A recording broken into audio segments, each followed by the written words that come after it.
Yes, yeah, it does. So. Tim, as a guy coming into spring training, let's go back to late February, early March. You're in your second year of professional baseball. Do you come into spring training with any assurance at all that you're going to make a ball club in the Angel organization, or you literally have to prove yourself every day? I had a pretty good idea that I would make a ball club, but, there is always a chance that, I might not. So I prepared myself pretty hard before I came into spring training, just so I would leave no doubt, I guess. And that's what you have to do in really any profession. There's very few jobs, possibly a tenured professor at the college level, possibly a government employee in the country of France, but very few of us are indispensable. Yeah, I would say so.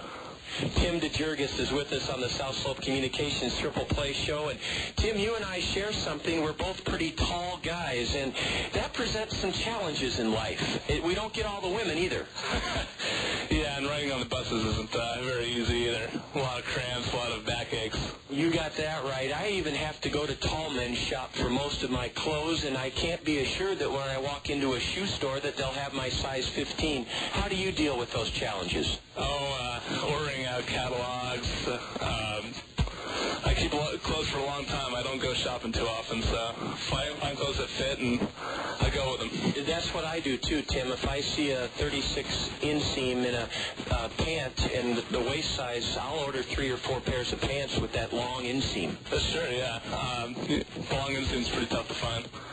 Tim, you have come from an interesting background, and you said you kind of had a college tour in your collegiate days, and what did that consist of?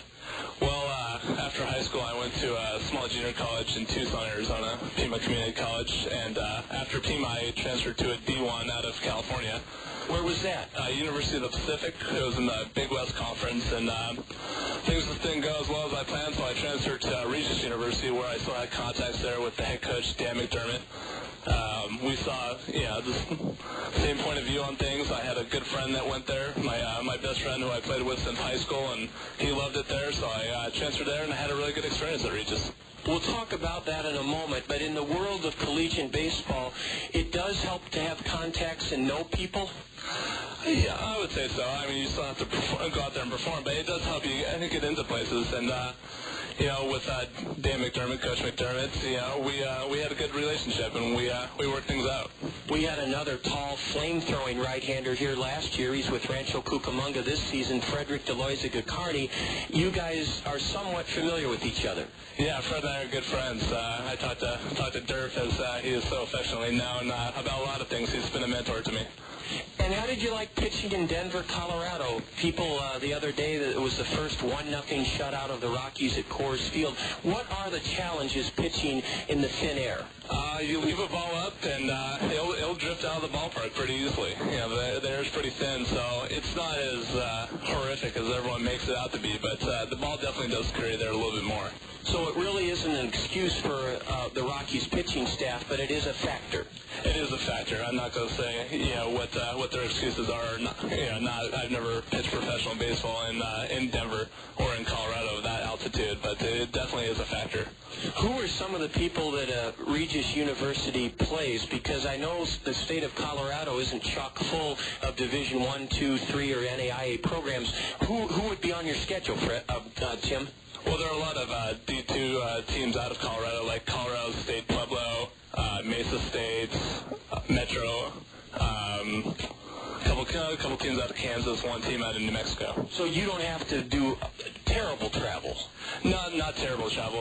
We have to travel across the mountains a few times, and we have to travel across the plains, but nothing too bad.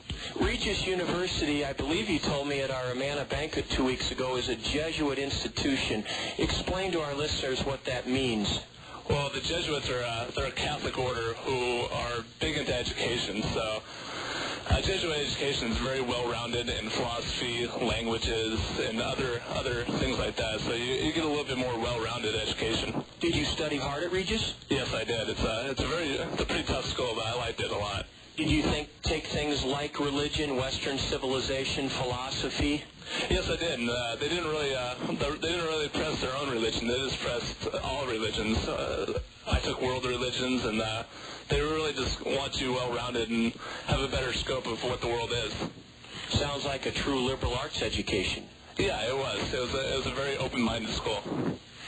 Tim DeJurgis has sparkled out of the Colonel bullpen here in the early going. He and his mates knocked off the Whitecaps last night 4-1 to even this series at a game apiece with West Michigan. And we'll take a break and be back in just a moment here on the South Slope Communications Triple Play Show. You're listening to Colonel Baseball on the Colonel Radio Network.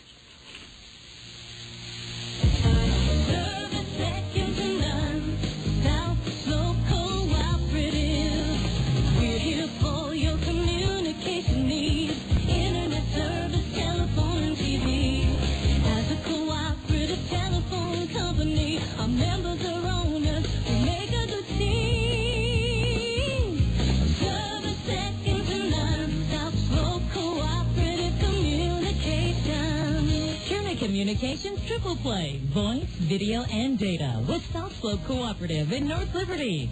South Slope's lineup features everything that connects you to information. Digital wireless phones, long-distance plans, data home and business wiring, video conferencing, dial-up and high-speed internet service, fiber optic installation and termination, and digital video TV service in most areas. For all your communication needs, think South Slope. Visit them at southslope.com. Right-hander Tim DeJurgis is with us on the South Slope Communications Triple Play Show. And, Tim, your family hails from Tucson, Arizona. Has that grown as rapidly as Phoenix? Yes, it has. Every time I go back, I don't even recognize it. My neighborhood is bigger than ever, and the east side has grown up a lot, and Phoenix and Tucson are actually growing towards each other. Are there enough jobs for all the newcomers? Yeah, there's some pretty big companies out there that are moving into the town, so I'm sure there will be. And, Tim, your father just retired, and, again, an item in the news, the FAA is running a series of commercials nationally and on television. There are a lot of changes going on in the air traffic control system, and that's what your father's profession was. Could you enlighten our listeners as to what he did and how much or little stress was involved in his job with the Federal Aviation Administration?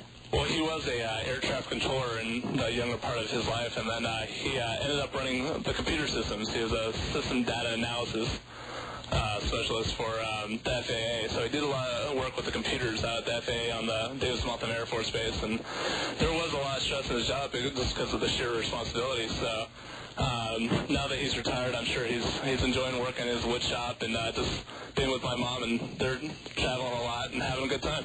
Well, that's great. Would he ever come home and say, oh, gee, we almost had a mid-air collision, or the system went down? How much did he share the everyday part of his job when he came home? You know, he didn't really share too much because I think home was kind of his sanctuary. So, he came home, and I think he tried to let the day go, and some stuff he wasn't allowed to talk about, and I don't think other things he wanted to talk about. There's a movement, some think, to privatize the air traffic controllers, and the guys I've talked to who have worked for the FAA, Tim, think that would be a very bad mistake. Where does your dad weigh in on that? I'm not really sure. I can't. I haven't talked to him about that. So ever since he retired, we've just been talking about baseball and just having a good time in life. And he should have a pretty good pension. Yeah, I think he does. Well, Tim, it was wonderful for you to share some time with our listeners this evening. And I'll tell you what, we have a wonderful group of guys this year, not only on the field but off the field. And I know you and I will be doing some appearances in the community because that's something that you learned at Regis and from your family that you want to give back. Yeah, definitely. Being in the community is a big part of my life. I want to do things to make the world a little bit better place. Well, that's all we can all hope to do, and if we can do that, that's what we're here for. Tim, thanks so much. Please treat yourself during the next day or two before we leave town to a meal at any of our Zio Giano's spaghetti houses. Perfect pasta, homemade bread, the best in pizza, pasta, and Italian cuisine. In fact, Zio Giano's will cater to one person or 10,001. That's how ready they are to serve in this community. Tim DeJurgis, thank you so much. Thank you, John. That's Colonel Reliever Tim DeJurgis, our South Slope Communications Triple Play Show guest. We expect the Zone Sports Director and four-time Iowa Sportscaster of the Year, Scott Unash, to be with us this evening, and that's the plan, and we'll be back in just a moment with this evening's starting lineups. This is Colonel Baseball on the Colonel Radio Network.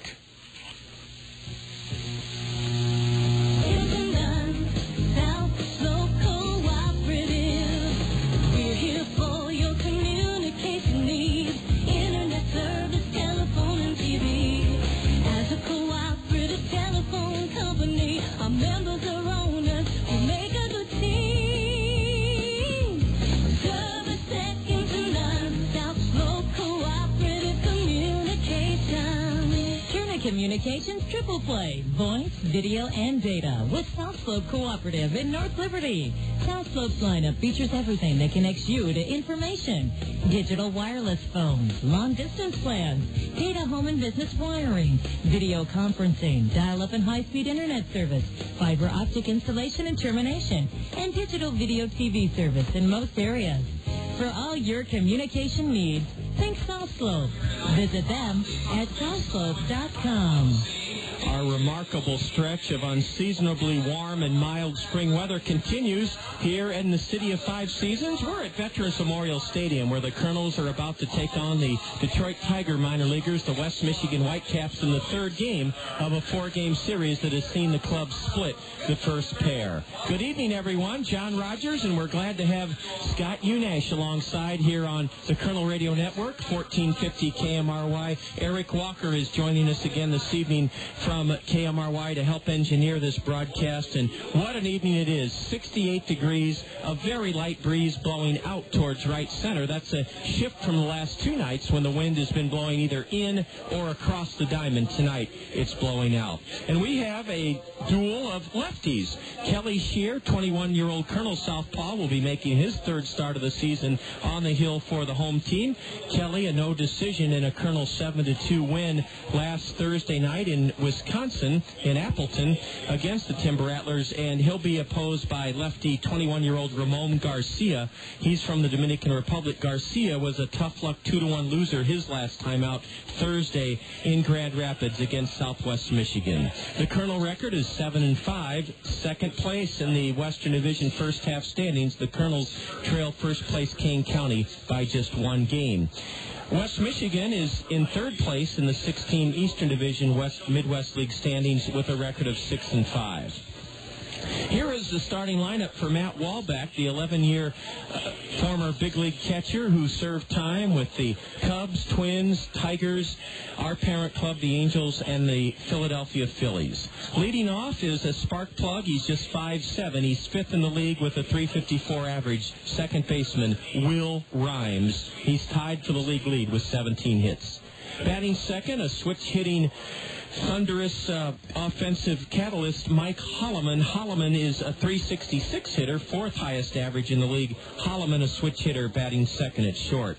In center field, an electric prospect, Cameron Maybin. Maybin hitting third in center for the Whitecaps. The West Michigan cleanup batter's only hitting .184, but he's driven in 9 runs, Matt Joyce in right field. The designated hitter is Ryan Roberson. He'll bat fifth for the Whitecaps. Jeremy Lasters in left field, batting sixth. Hitting seventh at the hot corner, Corey Middleton. Rafael Mendez gets his first action of the series. Mendez is at first base, hitting eighth. And the Whitecap catcher is Joel Roa, R-O-A, Joel Roa, catching. He's appeared in just 4 games, and he bats ninth for the Whitecaps. As I said, Ramon Garcia, a 21-year-old Dominican lefty, is on the hill, making his third start of the season. He's won 1 and lost 1, and he has a very, very low ERA of 2.45. He pitched 6 innings in his last start in Grand Rapids against Southwest Michigan and gave up just 2 runs on 5 hits, struck out 7 in 6 innings, walked none. In 11 innings, Garcia has struck out 13 and walked none. Allen Motor Company, as always, is proud to present the Kernel starting lineup. Allen's is open late tomorrow evening until 9 o'clock, and with this great weather, what a time to do some spring browsing at the 13-acre campus that Allen's invites you to. 2005 Buick LeSabres are just $369 a month right now at Allen Motor Company. Plus, your first year's maintenance is free when you buy now at Allen's. To visit Allen's virtual showroom, log on to their website at www.allenmotor.com. With the Allen Motor Company Kernel starting lineup, here's KCRG, the Zone Sports Director, 3 or 4-time Iowa Sportscaster of the Year, Scott? You're making me trumpet my own horn here, John. Just back. Just tell me, and I'll introduce you. 4-time Iowa Sportscaster of the Year. Scott, great to have you with us. How about that Allen Motor Company Kernel starting lineup? Well, before that, I want to thank Eric because for having us on 1450 KMR. This is my first opportunity to be on the station, and this really goes a long way to kind of cement the Kernel Radio Network, John. It does, and thank you, Scott, for extending. We cleared this, and it was given a royal blessing by both Eric Walker and Rick Sellers. They said, of course we want Scott on the network, no matter which station we're on. Wow, well, thanks to Rick as well. All right, Kernel's starting lineup looks like this. Center fielder Brad Kuhn will be the leadoff hitter. And Brad, a hot guy right now. We'll talk more about that as the game progresses. Heinley Stacia will play shortstop tonight, and Heinley will bat second. Batting third in left field for the Kernels will be Patrick Riley. Mark Trumbo, coming off his first home run a couple nights ago, will be the first baseman. He will be the cleanup man. Brett Martinez behind the plate tonight. Martinez will hit fifth and do the catching. Travis Schlichting will be at the hot corner. He will bat sixth at third base. The DH tonight will be Dallas Morris for the Kernels. Dallas hits seventh. Madison Edwards will patrol right field tonight for the Kernels and hit eighth. And playing second base tonight for Cedar Rapids will be Ryan Leahy. And on the mound for the Kernels is a left-hander making his first home start of the year, and that is Kelly Shearer. No record on the year. He has started 2 games so far, has pitched 9 innings, given up only 11 hits, has walked 5, struck out 7, and has an ERA, a very fine one so far, of 3.00. So it's Kuhn, Stacia, Riley, Trumbo, Martinez, Schlichting, Morris, Edwards, and Leahy for the Kernels tonight. Scott, thanks. The Kernels are about to take the field from their first base home dugout. The lineup cards that Scott and I just reviewed are being exchanged at home plate with the 2 umpires, and they're sponsored by Anderson and Brown Eye Care. Full-service eye care at their fabulous new facility on Boyson Road. Eye exams, and after your eye exam, Dr. Anderson and Dr.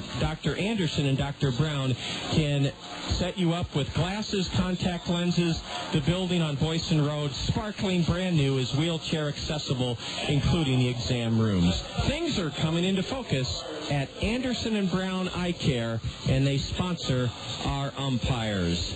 What a night for baseball, Scott. And the last couple of nights, the Kernels have drawn 911 and 984. And tonight, we should, with these kind of conditions, have well over 1,000. I hope so. It's probably the best night of the 3 that we've had so far. Not that the other 2 were bad in their own right, but this is a beautiful night for baseball.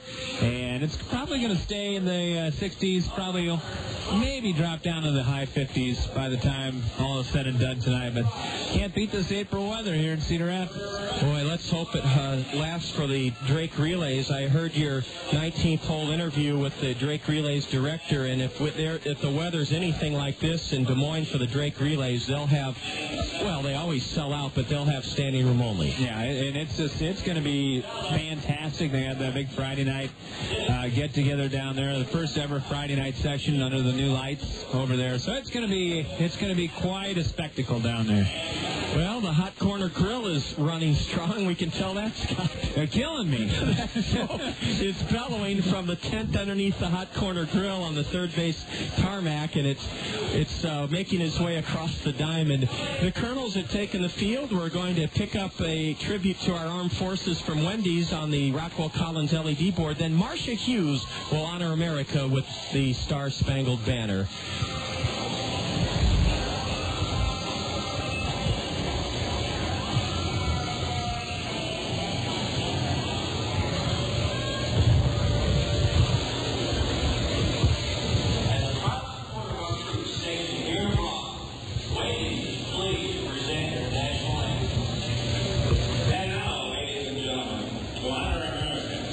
Please join in the singing of our national anthem. It is being performed this evening by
Big round of cheering for Marcia Hughes, a familiar name around town for her cultural and educational expertise. The Cost Cutters Dream Team members dash off the diamond, and Scott, State Farm Insurance agents Al Shetler, Dale Thompson, Brad Dunn, and Gary Schubat present the State Farm Major League scoreboard, and it was a busy day on the big league front. Yeah, it was. 4 games in the National League, 2 in the American League, a full slate, and as usual early in the season, a lot of afternoon games on getaway day.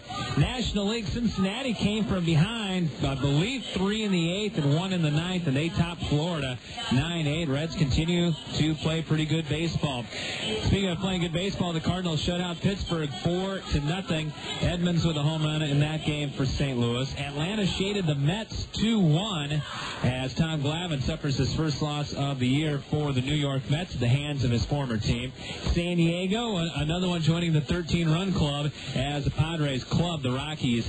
That one 13-4 in Denver. In the American League, the Yankees defeated Toronto 3-1 north of the border, and the White Sox shut out the Kansas City Royals. That's 10 in a row now on the losing side of things for the Royals as the Sox won at 4-0. Javier Vasquez had a no-hitter in that one until the 7th inning. It was broken up on an infield single by Doug Mientkiewicz, but the Sox won at 4-0 today.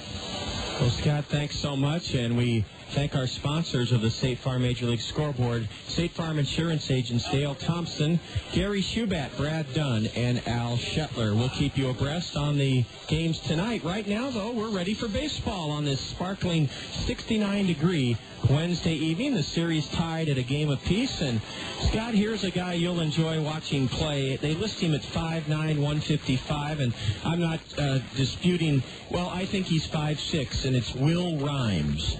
Looks like Craig Graybeck in there. He sure does. He's 23 years old, 0 for 3, walked in the 8th last night, and Kelly Shear's first pitch is a strike called to the left-handed batter with a league-high 17 hits, left-handed hitting Will Rhymes. There's a fastball just low, and Travis Schlichting's in on the edge of the grass at third, about 5 feet off the line. Shear is working quickly.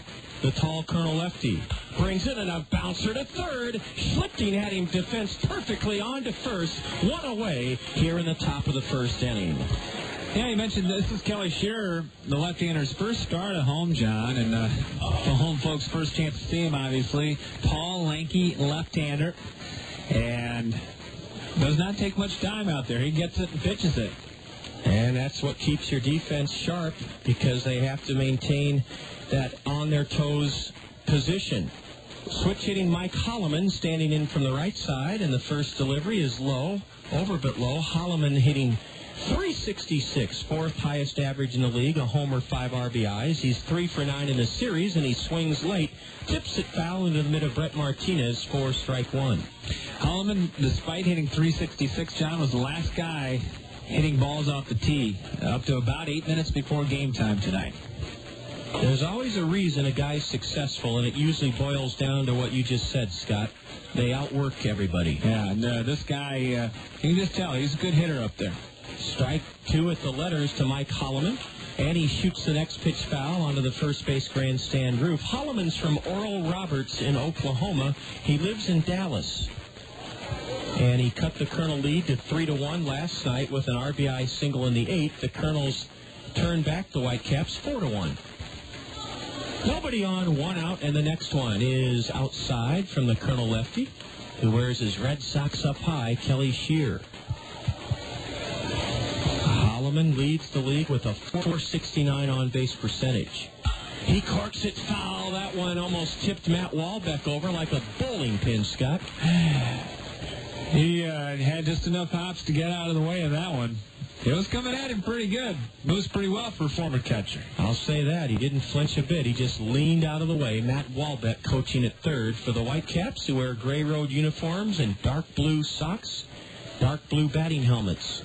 Swing and a miss. Kelly Shear with a sinking fastball gets Mike Hollimon looking. 2 gone here in the Whitecap first inning. That was a great pitch right there, John. Cutter of some sort. Not really a slider or anything, just dropped a little bit on Hollimon, swung right over the top of it. Cameron Cameron Maybin has been fun to watch in this series. He tripled home a run in the series opener, was 1 for 4, and he became the first Whitecap base runner when he led off the fifth against Nick Adenhart with a single last night. So he's 2 for 8 in the series. Ball one just downstairs to Maybin. And a bouncer to second. An easy charity hop for Leahy, and he throws out Cameron Maybin. A 1-2-3 inning for the Colonel lefty, Kelly Shear, as Maybin chops out to second. Down in order go the Whitecaps. And after 1/2 inning, it's the West Michigan Ball Club nothing. The Colonel's coming to bat. You're enjoying Colonel Baseball on the Colonel Radio Network. There's a lot you can do to satisfy your taste for Italian. You can marry one. Do you, Susan Smith, take the Giuseppe Formatita? You can drive one.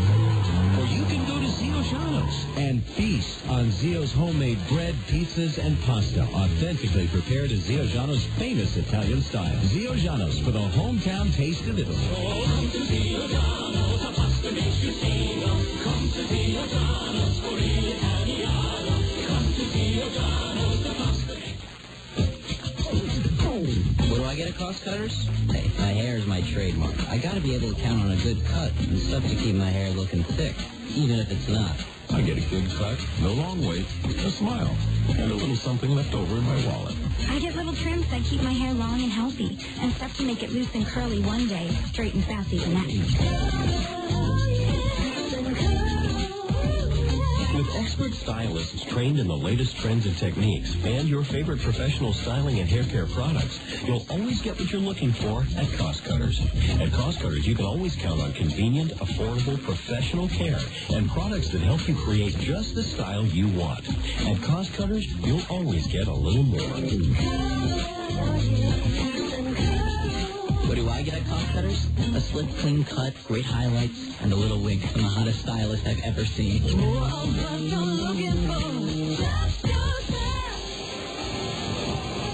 Kelly Shear, the Colonel lefty, set the side down in order in the top of the first. And, Scott, you mentioned during the introduction of the Allen Motor Company Colonel starting lineups a few minutes back that the Colonel leadoff batter, Brad Kuhn, has been red hot. Yeah, he has. He's got a 6-game hitting streak going on right now. It started back on April the 12th.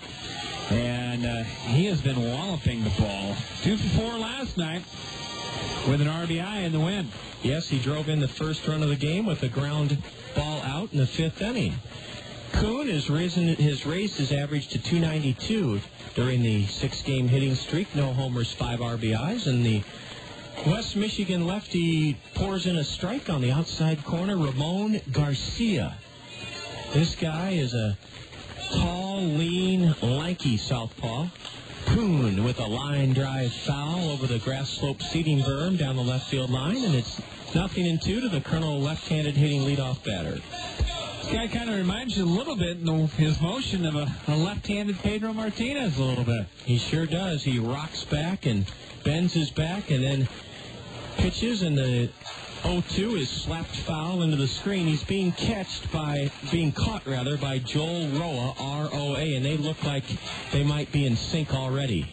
You know when you can tell a pitcher and catcher on the same page, Scott? They just look like they are. That's right. Like Ramon Ortiz and Jose Monzon used to be for the Kernels. A pitch high. In fact, Roa was all the way up out of his catching squat before the lefty delivered, so they wanted to waste a pitch. Roa looks like a catcher.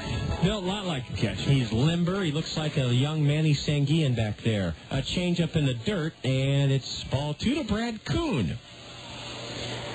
400 feet to dead center here at Veterans Memorial Stadium with a 18-foot high dark green mesh background. It's an ideal hitter's background. You can really pick that ball up coming out of the pitcher's hand. Brad lines it to third, right at Corey Middleton, who caught it with 2 hands. Kuhn came within a whisker of extending his hitting streak to 7 as he whistled one hard right at the third baseman. That's when you can tell, John, you're really hitting well.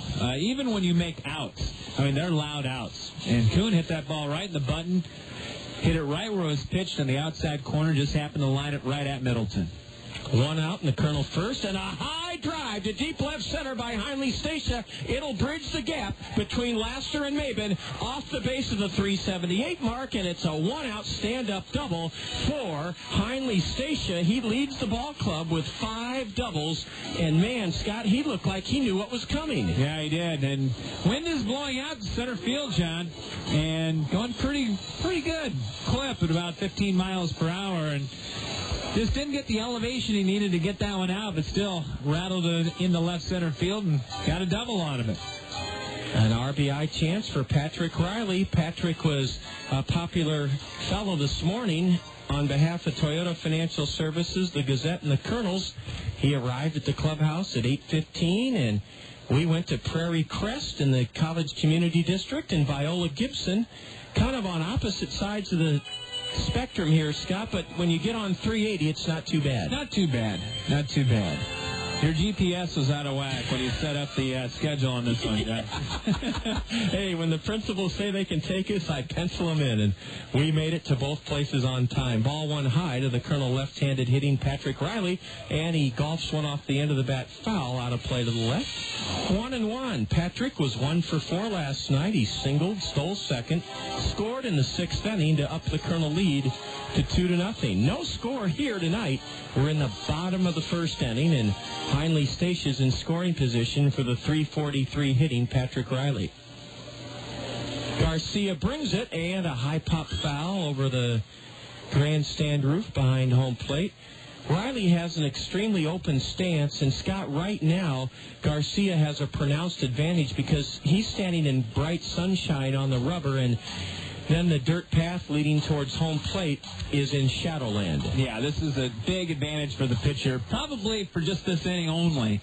And then both will be in the shadows. The entire outfield is still gleaming in bright sunshine. Patrick whistles the next one foul off to the left. It looks like he's saying that he was interfered with. Bobby Magallanes is and I'll be darned, Patrick Riley on that foul ball, Scott, is awarded first base. Yeah, Matt Walbeck's going to come out and talk with our home plate umpire. Now, that was a call, I think it was actually made by the base umpire. I think that's what our home plate umpire is pointing at right there, John. Riley immediately pointed his bat as though it was broken. What he was doing was pointing at the catching mitt of Joel Roa, saying, hey, his glove impeded the swing, and it's going to be an error, I believe, on the catcher, Scott, to allow Riley to reach. I would agree. We'll double-check that, though, with Al Gruars. Al here tonight? All right. Well, he may be. It's either Al or Tom. And Matt Walbeck has been given a somewhat satisfactory explanation. He's back in the Whitecap third base dugout. He doesn't look too happy about it. Mark Trumbo belted his first home run of the season last night in the 8th inning to give the Kernels a big insurance run. With 2 on and 1 out here in the first, Trumbo will try to give the Kernels an early lead against lefty Ramon Garcia. Now that Mark's got 1, he might go on a tear a little bit here, John. Confident, or a home run can bring you that kind of confidence. A high fly ball into right center. Drifting to his left is Cameron Maybin, and he staggered, lost it in the sun for a moment, makes the catch, and then heaves it into the middle of the infield as Heinle Stacia goes to third. Trumbo got good wood on it, Scott. Yeah, he did. Picked on that first pitch, and that might be a part of the scouting report. Go after Garcia early in the count and lifted it in the air. Wind took it a little bit toward right center field, but about 5 paces in front of the warning track. Maybin put it away, and he had to battle that sun out there. Yes, he did. He converged with Matt Joyce, and that sun is very bright in right center field.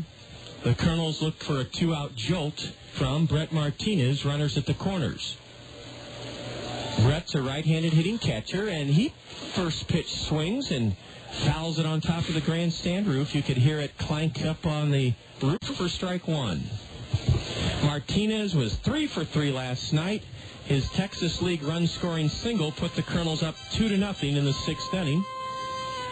Stacia at third, Riley at first, and there indeed was an error charged to the catcher Joel Roa, a throw to first, and Patrick Riley back standing up. Yeah, you got this first and third situation right here early on, and Not sure the Kernels at this point anyway are going to try to steal a run or anything like that, but you never know what Bobby will elect to do. And because of that, Garcia chases Riley back to first with a throw over there. No tag by big Rafael Mendez. Well, I'm used to seeing Ryan Roberson over there. It's Rafael Mendez. He's not as big as Roberson. Martinez in the hole, 0-1. A fastball taken outside for ball one. You mentioned Ramon Garcia. Kind of looks like Ramon Ortiz a little bit. I can see that. Well, I was saying, too, that he has his personal caddy, Joel Rowan. Ortiz had Jose Monzon in 97. That's right. Brett hammers it foul off the end of the bat. This one's drifting towards the Plaza bleacher section, and a diving effort in the Colonel bullpen, skidding onto his knees, but coming up just shy of it was Rafael Mendez. Boy, Scott, I thought that ball would reach the Plaza section easily, but Mendez almost made a whale of a play. Yeah, wind brought it back. That wind's pretty strong when you get that ball over the top of the grandstand roof, John, and that actually blew it back into the playing surface. Not in fair territory, mind you, but still chance for Mendez anyway. No score, bottom of the first, as Joel Roa steps in front of the plate and signals his middle infielders as to what he wants them to do should the Kernels try that double steal that Scott alluded to. Finally, Stacia at third, Patrick Riley at first. The 1-2 to Martinez. Curve, and Brett lofts it foul down the right field line, charging hard to his right and his left, and making the catch in fair ground, just in fair ground down the right field line, was Matt Joyce. Brett Martinez flies out to right down the line to end the Kernel first inning. No runs for the Kernels. One hit, one Whitecap error. The Kernels leave a pair, and we go to the top of the second inning. It's the Kernels nothing and West Michigan nothing. You're tuned to Kernel Baseball here on the Kernel Radio Network. Cedar Rapids' oldest wholesale greenhouse is also Cedar Rapids' full-service landscaping and lawn care center. Cedar Rapids Greenhouses has been serving eastern Iowans for 50 years at the corner of Johnson Avenue and Edgewood Road, behind Guppy's on the Go. Cedar Rapids Greenhouses has a full line of trees and shrubs like magnolias, maples, and lilacs. And for a limited time, buy any potted tree and Cedar Rapids Greenhouses will deliver and plant it free. If you're searching for the right beautification project, let the trained landscape designers at Cedar Rapids Greenhouses help you create a unique plan for your home. From retaining walls to ponds, waterfalls, and fountains, they'll work within your budget and tastes, and they do free estimates. Lawn care featuring mowing, fertilization, seeding, sodding, aeration, dethatching, maintenance, and cleanup are all done with care and precision. For the highest quality and low prices, see the difference at Cedar Rapids Greenhouses, Eastern Iowa's full-service landscapers at the corner of Johnson Avenue and Edgewood Road. Hi, I'm Phil Andrews, your local Pekin insurance agent at Andrews Insurance in Cedar Rapids. I'd like to introduce you to an easy-to-understand, affordable life insurance plan with great benefits. It's simplified issue whole life from Pekin Insurance. The plan requires no medical exam, has guaranteed rates for life, and a guaranteed cash value. Life insurance made simple and affordable from Pekin Insurance. To learn more, contact me, Phil Andrews, at Andrews Insurance. Couple of Southpaws battling here tonight in Game 3 of a 4-game series, the Kernels and West Michigan Whitecaps. The Whitecaps are a strong hitting ball club. They're third in the league with the 273 team average in their 11 games, but they're facing a Kernel pitching staff that's been stingy. The Kernel ERA as a team, 2.53. That's the second lowest in the Midwest League, and we saw a prime example of it last night with Nick Adenhart, Tim DeJurgis, and Ryan Aldridge shackling this potent West Michigan lineup. Matt Joyce will bat first. Don't let his modest average of 184 fool you. He has a home run and 9 RBIs, and there's a strike from Kelly Shear. Joyce nothing for 4 last night. He's from Florida Southern College. Kernel pitching staff, especially the starters, they've been dominant. Ball one, just missed low and in. Travis Schlichting's playing well off the line at third, even with the base, and the Kernel outfield is straight away for left-handed hitting Matt Joyce. Breaking pitch, or a changeup rather, from Shear in the dirt. That was Nick Adenhart's best pitch last night, and it's ball two. Joyce. It's hard to believe that Adenhart had Tommy John surgery. Well, that's interesting, Scott. Strike two on the outside edge. It's 2-2. There are some scouts now who've told me that they think that it's almost becoming a non-elective surgery, that it actually helps your career. Now, I wouldn't go that far because my dad was a surgeon, not an orthopedic surgeon, but he always thought surgery should be a last resort because things can go unexpectedly wrong. Well, things change in the medical profession, I guess. That's true. A payoff pitch is hit off the end of the bat towards the third base grass slope seating berm, and a little girl out-hustles the boys for that one, and she'll be rewarded with a lifetime honorary Colonel contract and a free spaghetti dinner from Zio Giano's. Looks like she's hustling to share the good news with her mom. Absolutely. Oh, that's a wonderful scene down there. Another 3-2. Low, and Kelly Shear has walked the leadoff batter here in the second inning. The go-ahead run at first for the Whitecaps. The league's hitting .314 against the Colonel Southpaw, and he last pitched Thursday in Appleton, a Colonel 7-2 win. Shear went 4 innings, gave up 2 runs to the Timber Rattlers on 5 hits in 4 innings, struck out 5, walked 4. Big Ryan Roberson with a .293 average bats for the first time, and look out, he hacks one foul off the railing of the Colonel first base dugout. Adenhart throws so fluidly. That's the thing that really made me take notice last night. Hey, you're right, Scott. There's not much of a herky-jerky nature in him at all. The tall Colonel Lefty stepped off the rubber, and now he peers in to get his sign. Kelly Shear standing in bright sunshine on the hill. Roberson takes a strike, and it's 0-2 to Ryan. That pitch seemed to tail away from the big right-handed batter. There are a bunch of big people on this team. The Tigers have gotten a lot of mileage out of Chris Shelton already this year, and he's a big guy. Yes, he is. I compared this fellow Roberson to a young Frank Howard. Look out! Look out! A rifle bullet into the first base stands. Everybody all right, and somebody caught it in the plaza section on the carom. Yeah, on the ricochet, getting a big hug. Wonderful crowd here tonight. They all were treated, the first 750, to an envelope with cold cash in it from Fairfax State Savings Bank. Have you ever heard of such a neat promotion, Scott? Come to a minor league professional baseball game, and if you're among the first 750, you get cash. Yeah, I've never heard of that, and I'll have to ask you how that works between innings here. Well, it's real simple. A change up in the dirt. Fairfax State Savings Bank wants people to talk about them. And most businesses want that kind of good public relation advertising. And what better way for a bank? They're in the business of loaning money. What better way for people to say, well, what's that? Who's that bank? Fairfax State Savings Bank. They're the ones giving me cash for coming to the ball. No strings attached. Nothing. You don't have to do anything but come to the ball games on Wednesdays. And Fairfax State Savings Bank, I have an account out there. The reason I do, it's just far enough a drive, 10 minutes down the highway, that I put a little nest egg out there, and I'm not tempted to dip into it. Good thinking, John. The 1-2. Swing and a miss on a changeup. Kelly Shear had big Ryan Roberson swinging feebly at that changeup for his second strikeout. One gone, one on here in the Whitecaps' second, no score. Roberson striking out. That was another very good pitch that time. The bottom just dropped on it by Shearer. Jeremy Laster, nothing for 4 last night. Takes outside. Laster has some filling out to do. He looks like a budding thoroughbred in that sleek body, a right-handed batter, 21 years old, and the Tigers took him in the 12th round in 2003. Ball 2, low and away to Jeremy Laster. Looks like a young Claudell Washington. He How's does that? with those broad shoulders. Yeah. Yes, he does. We're going way back, John. Hey, why not? Claudell was one of a kind with Oakland and the Braves. He was one of those guys. Uh-oh, a throw gets away from the first baseman, Mark Trumbo, and he'll barehand it, throw to second. Not in time. That'll be an error on Kelly Shear. His toss to first handcuffed Mark Trumbo was in the dirt.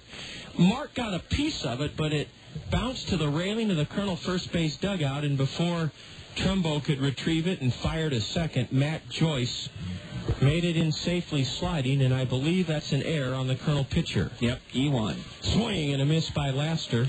One thing about Claudel Washington, it never looked like he broke a sweat or was even working hard, but that's because he was so good. He was smooth. Yes, smooth. Claudel Washington.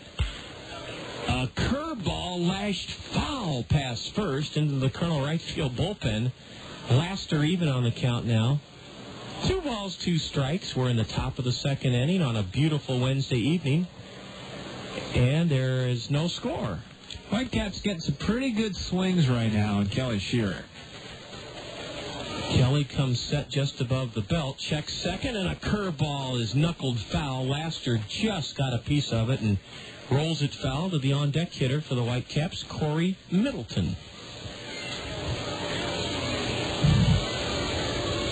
Sun shining brightly in the outfield. Brad Kuhn is playing Laster way into right center. Change up in the dirt, ball 3, and what a stop by Brett Martinez to prevent a wild pitch. That was textbook right there, John. He went down, smothered that ball, and that pitch didn't have a chance to get away from Martinez.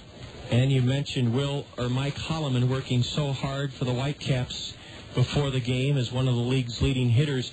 Brett Martinez and Flint Whipke were out with Todd Takayoshi, the Colonel or the Angel roving catching instructor, blocking pitches in the dirt 2.5 hours, 3 hours before the game. Swing and a miss by Laster on some sort of off-speed pitch, and boy, I'll tell you, Kelly Shear made a big pitch there to strike out the right-handed batter. Sure did, and went upstairs with that one. The other 2 strikeout pitches, if you recall, John, they were kind of a sinking pitch, if you will.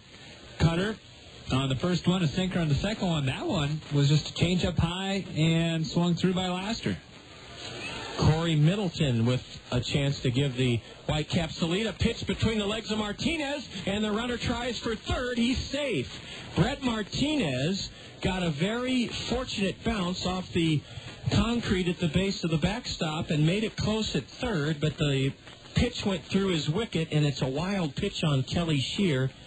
And by my count, that's his first wild pitch of the season. On to third goes Matt Joyce. Yeah, pitched low that time, and despite the fact Martinez looked like he got down pretty quickly, went right through the old 5-hole. Well, that's the third wild pitch by Kelly Shear. Swing and a miss by Middleton. He looked like, Scott, that he stepped in the bucket and pulled his head off the pitch. Yeah, he did that time, and I don't care what level you're at, if you're not looking at that pitch, you're not going to hit it. 1-1 to Corey Middleton, a 188 hitter, and here's strike 2 called. Kelly Shear's trying to pitch around a walk, an error on himself on a pickoff play, and a wild pitch, and keep this a scoreless game. Middleton, no homers, 2 RBIs, 0 for 1 last night. A tap to shallow third. I don't think Schlichting will have a play. He doesn't. The cheapest of cheap infield singles puts the Whitecaps ahead. A walk, an error, a wild pitch, and an infield single cost the Kernels a run here in the top of the second. Corey Middleton made contact and rolled it weakly to shallow third. Schlichting came in, barehanded it, but then had to eat it as he had no play. Yeah, and Schlichting made the correct judgment on that one, and that ball could not have been rolled out there any better. Between Schlichting and Shearer and Martinez and the third base line, and nobody was going to get to it before Middleton made it to first with the infield RBI single. And that old nemesis, the leadoff walk, has cost the Kernels a run here in the second inning.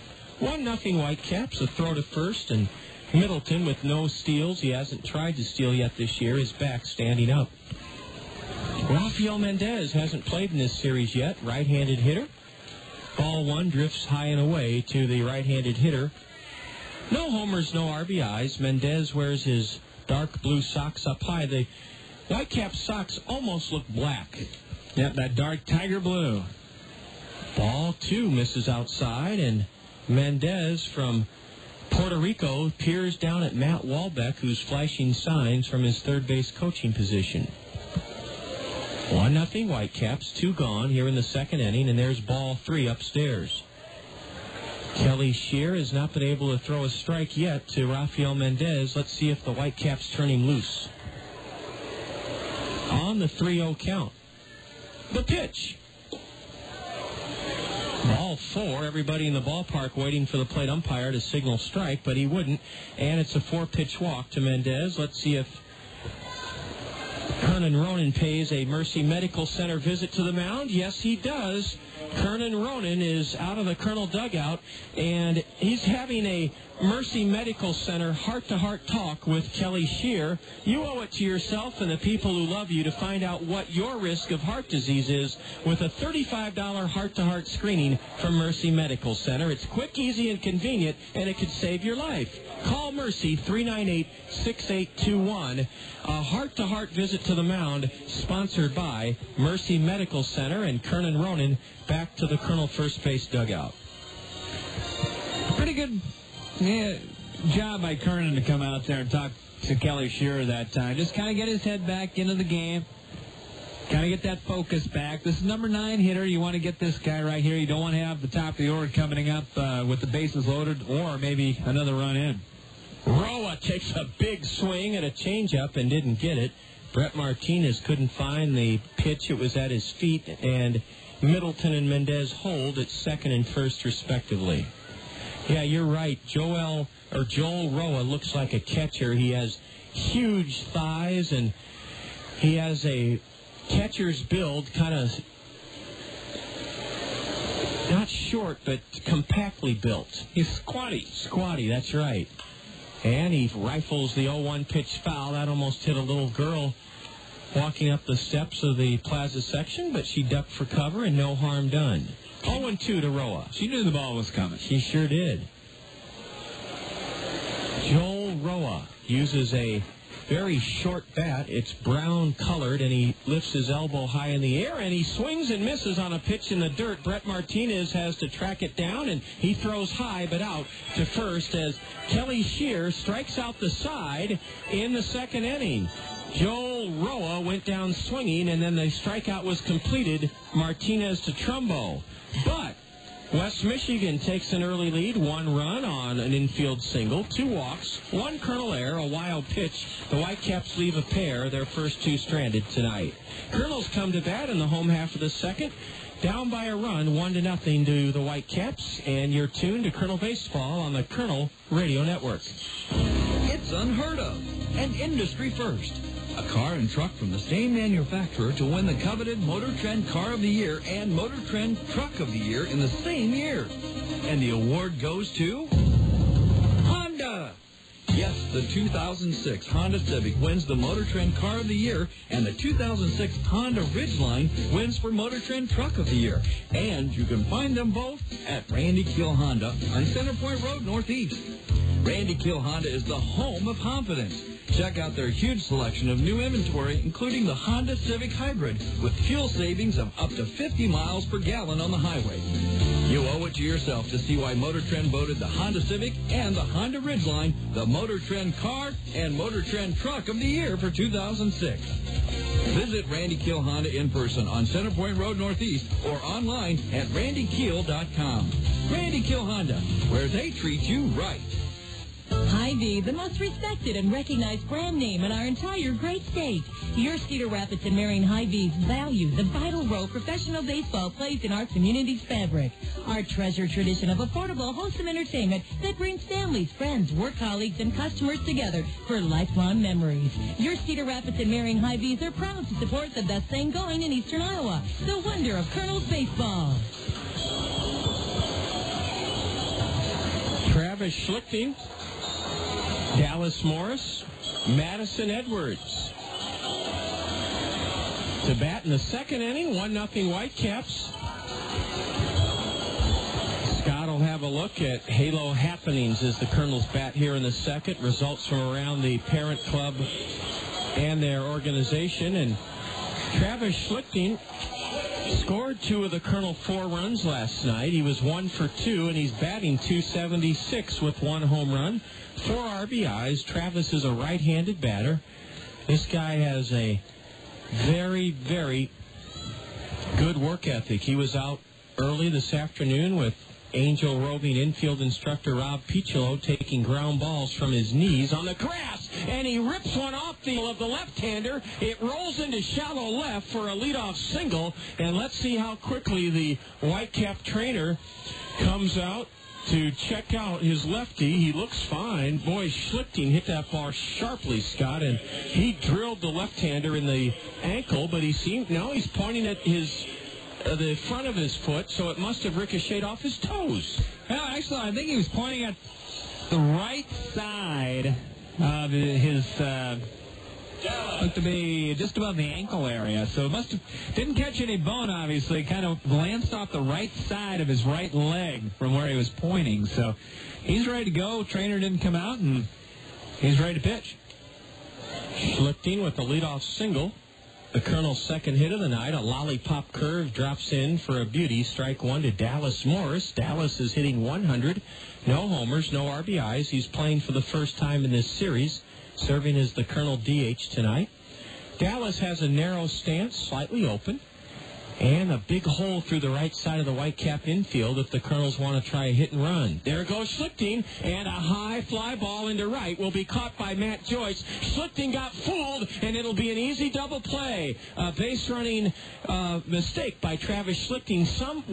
One of the middle infielders for the Whitecaps put on a deke or a decoy, and Schlichting never stopped running a double play. And that's the risk you run, John, when you do the hit and run, when you play aggressive baseball on the base pads like Bobby Magallanes likes to do, and that's going to happen to you on a few occasions during the year. Bobby's not going to be worried about it. Nope. He's not going to change his philosophy or anything like that, and you just got to take the good with the bad in that situation.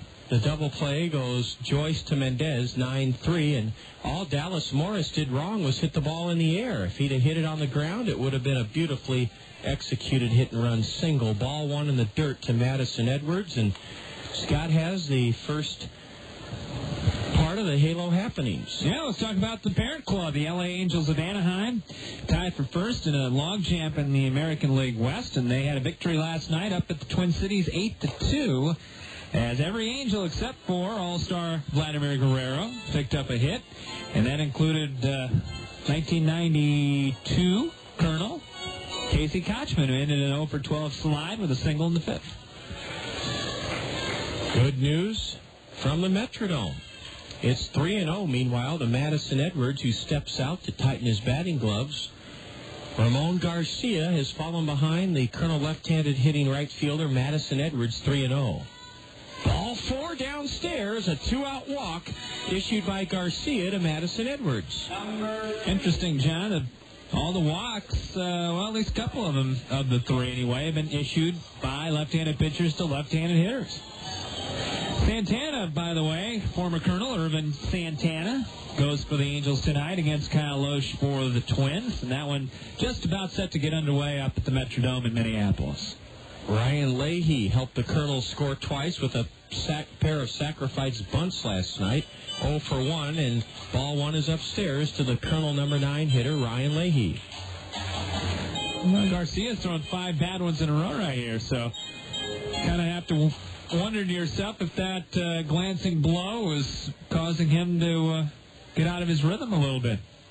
Ryan takes strike one at the knees. Leahy, a right-handed hitter, batting .250 in the early going. No homers, 1 RBI. 1-0 West Michigan. 2 away in the Colonel's second, and Madison Edwards, the tying run at first. He's looking into a blinding sun, trying to get a read on the lefty Garcia. There he goes.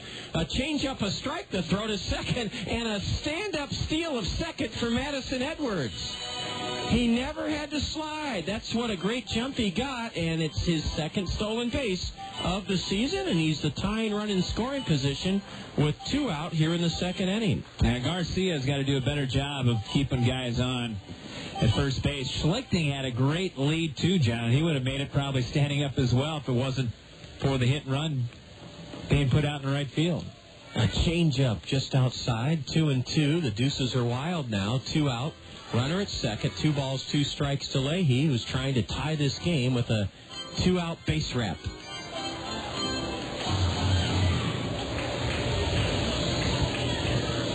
Garcia checks Edwards at second. He goes. High, the pitch for a ball, throw to third, and Madison's out to end the inning. Well, Madison Edwards was thrown out by the catcher, Joel Roa. It went 2-5, and that does it for the Kernels here in the second. Scott, what was up at AAA last night? AAA last night, Salt Lake, right now, 7-5, second in the PCL Pacific Northern Division. Nick Corneau was 3 for 4 last night. Homer and drove in 3 as the Bees down Tucson. The Toros 4-2 last night at Salt Lake. All right, that's the first part of our Halo happenings. We'll see what happened at AA and Rancho Cucamonga as well when the Whitecaps bat in the third. After 2, it's 1-0 West Michigan. You're listening to Kernel Baseball on the Kernel Radio Network. Smelly cat, smelly cat. What are you playing, Nigel? I was just trading places with Phoebe from Friends. She's so funny. She's wicked. Cool. You know, Sierra Mist and TBS had their Trade Places with the Funniest Faces sweepstakes, where you can really trade places with your favorite characters and win the ultimate sitcom getaway. Yeah, just go to tbs.com to enter. You can win the Friends Ross and Rachel honeymoon trip to Vegas. There's also a trip to see where the Seinfeld gang hung out in New York City. Or an Everybody Loves Raymond trip to a golf resort in California. The Trade Places with the Funniest Faces sweepstakes. Just watch Friends on TBS and enter at tbs.com. Brought to you by Sierra Mist. It's that refreshing. No purchase necessary. Internet access required. Subject to official rules at tbs.com. Open to legal residents of the continental U.S. 18 or older. Void where prohibited. Ends 5/16/06.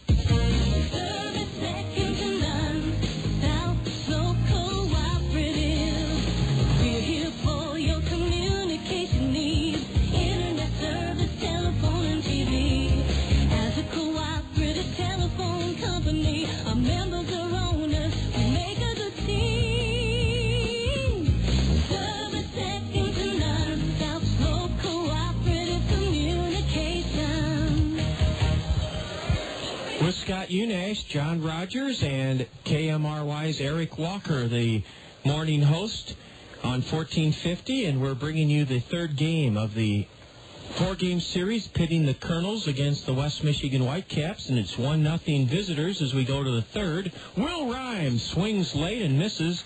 Strike one on the pint-sized 5'7" dangerous leadoff batter, Will Rhymes. Will is from William and Mary. A pitch in the dirt. The lights have just been turned on here at the ballpark, and it evens the count 1-1. Scott, AA Arkansas.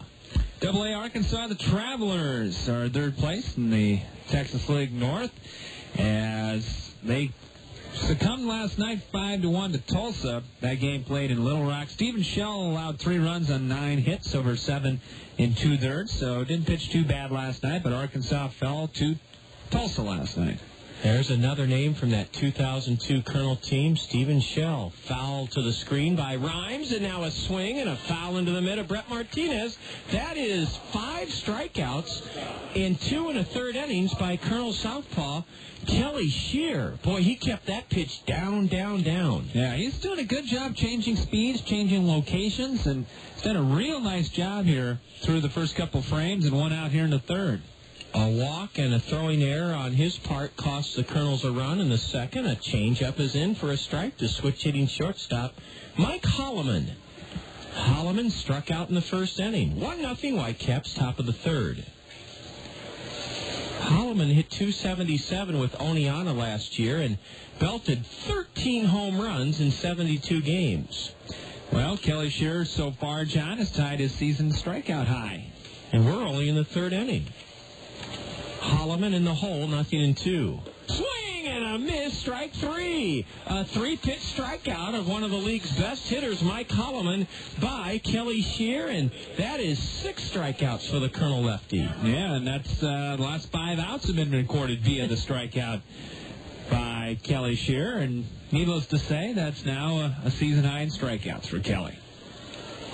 A number of former Kernels are off to good starts at Rancho Cucamonga in the Cal League, and there's a strike to Cameron Maybin. What did the Quakes do last night, Scott? Well, they fell to Lake Elsinore 4-2 last night. Nick Green took the loss. He went 4 innings, gave up 2 runs on 4 hits. And Matt Polly homered last night. Matt was a Colonel 2 seasons ago. Ball one just missed outside to the right-handed hitting Cameron Maybin, first-round pick of the Tigers. Gatorade Player of the State in North Carolina last year. He wears his socks up high and cocks his elbow high back towards the backstop, and he bounces one over the hill. Tough play for Heinley Stacia, gliding to his left, throws on the run, not in time! Oh, a bang play at first. Heinley Stacia wound up almost as close to first base as Mark Trumbo as he threw on the run, cutting across the middle of the field to his left, and that was a close play, but Cameron Maybin legged it out for an infield single. Yeah, and a good call that time. Stacia did all he could that time, John, and I tell you what, if Maybin didn't play any football, he should have, because this guy, quick, looks like a football player, looks like a baseball player too, though. His cousin is the former Tar Heel star, Rashawn McCants. Ball one inside to Matt Joyce. He jackknifed out of the way. Both of the Whitecap hits tonight have been of the infield variety. Throw to first, and Kelly Shear almost had Maybin leaning. He just got back in hand first. If you remember that family, you don't want to take any of these guys on the family reunion picnic in any sports. Not even badminton or horseshoes. A pitch in the dirt. It sends Maybin to second. And too tough for Brett Martinez to handle that changeup in the dirt. A wild pitch, the second of the game and the fourth of the season for the Colonel lefty. And he's fallen behind Matt Joyce 2-0. Yeah, sure, that ball, he's got that sinking motion on it, that late sinking motion. He's going to throw some wild pitches, but he's also going to record some strikeouts, as we've seen so far in the ball game. Kelly goes to the rosin bag behind the mound. Looks in to get his sign from Brett Martinez. The sun is no longer a factor except in right field and first base. Fastball is over but low, and it's 3-0 to Joyce. And if you're batting cleanup, 2 out in this third inning, 1-0 Whitecaps, I think you give Joyce the green light. Maybin's running. A pitch low for ball 4. The throw to third. Ooh, not in time. Cameron Maybin with a daring steal of third. The pitch was taken for ball 4. Scott, does it become a dead ball then? No. Okay. Oh, no. Ball 4 on Joyce, and it's first and third. 2 out, and that is the third walk by Kelly Shear, so he's been feast or famine. 6 strikeouts and 3 walks. Yeah, if there was a situation where he was, it would have been a dead ball if the runner was on at first, stealing second. Okay. But not second, going to third. You just don't see that play that often. That's why I turned to you. I wasn't sure. That was kind of a surprise with a left-handed batter up there that the runner would take off to steal third. Yeah, because it gives Martinez a straight shot at third. It was a very close play, but Maybin slid in head first, and ball 1 is low to Ryan Roberson. Big right-handed batter, swing and a miss, strike 1. 1-0 West Michigan, top of the third inning. On this just splendid night for baseball. The Colonel record at home this year, 3-2. 1-1 to Roberson. Cork to third, and Schlichting has it. The long throw, right on the money. He knew he was dealing with a fella that doesn't run particularly well, and Schlichting gathered it in and made the play to end the inning. In the third for West Michigan, no runs. 1 hit, an infield single, a walk. There were no Colonel errors. A wild pitch, and the Whitecaps leave a pair. They've stranded 4 now. And after 2.5 innings, it's West Michigan on top of the Kernels 1-0. You're enjoying Colonel Baseball on the Colonel Radio Network.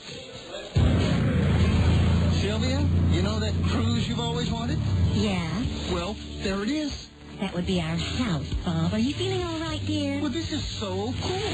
Guarantee Bank will let us use the equity in our home to do just about anything we want. College tuition, a room addition, a cruise, and best of all, the interest may be tax deductible. Now do you see it?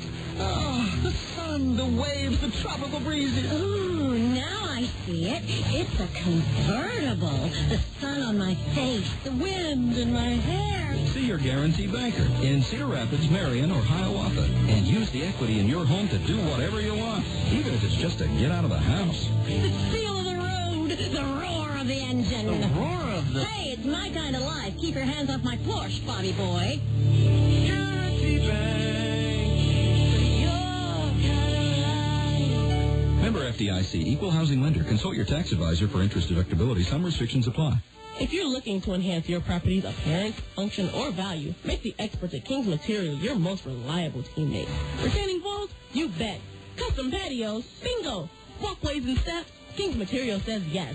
King's Material has all the brick, concrete, and stone elements to make your landscaping, masonry, and architectural projects become a reality.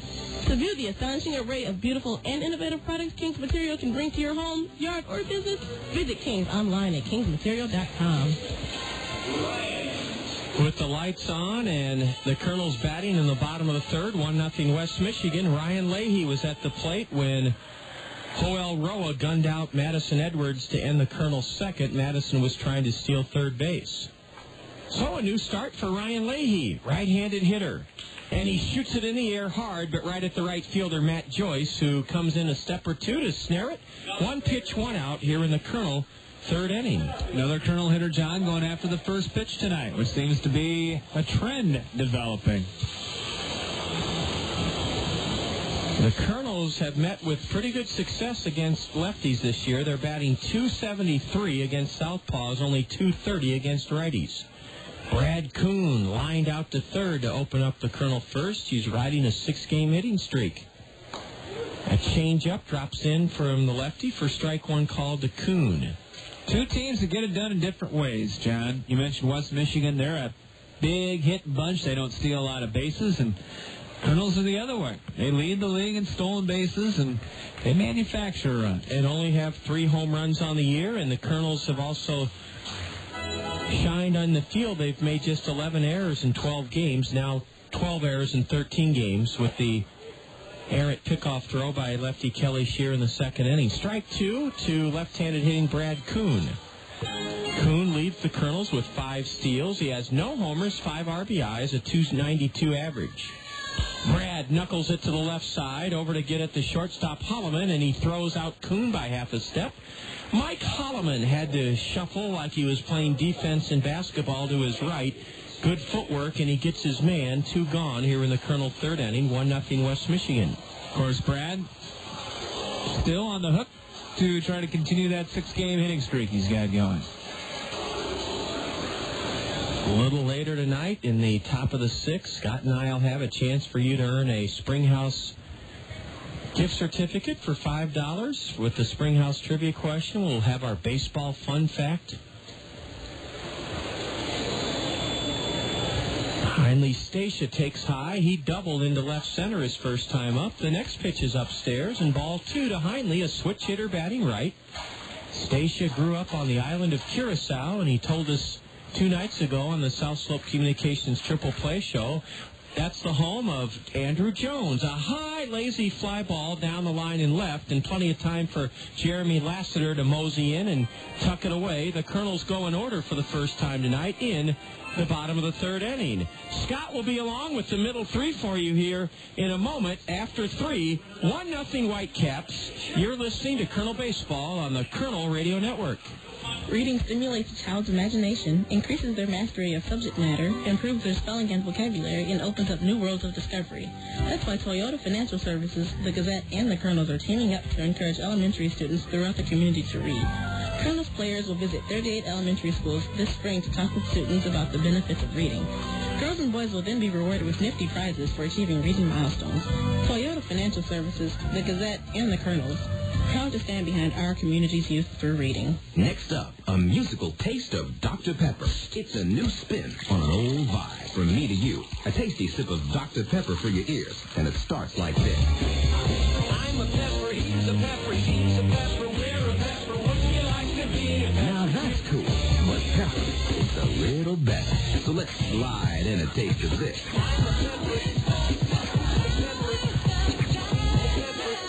Right on. But there's still more to it. I mean, there's nothing like it, because every sip is a kick and mashup of 23 different flavors. So for the true taste of Dr. Pepper, we dial it up even more.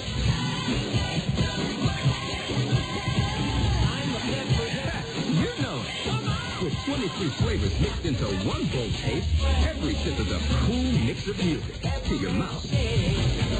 Dr. Pepper, there's more to it.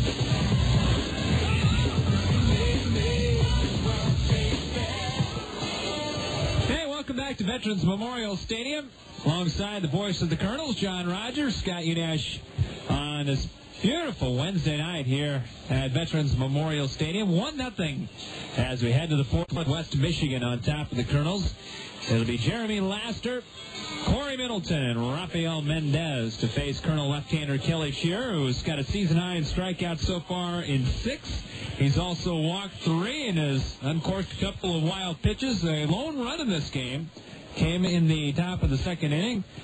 And I don't even think you can call it manufactured, John. A walk, an error, a wild pitch, and then an infield single brought him home. First pitch is outside, ball 1. With the cut fastball to Jeremy Laster, hitting .250, playing in his 6th game, struck out his first time up. Hits ground ball to the right side, gobbled up by Leahy, going to his left at second, and throws out Laster for the first out of the 4th inning.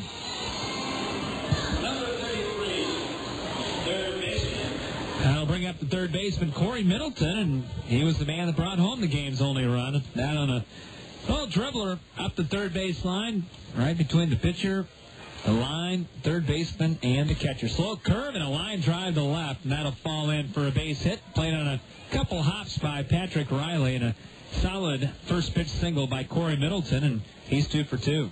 Batting .188, but 2 for 2 tonight. Well, it's early in the year, though, John.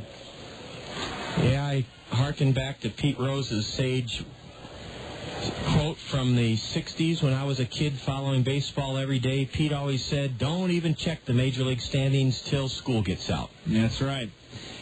So 1 out, 1 on. Trumbo holding on the runner, and the pitch down low. Faked to first by Martinez, and it's ball 1 to Rafael Mendez. He walked back into second.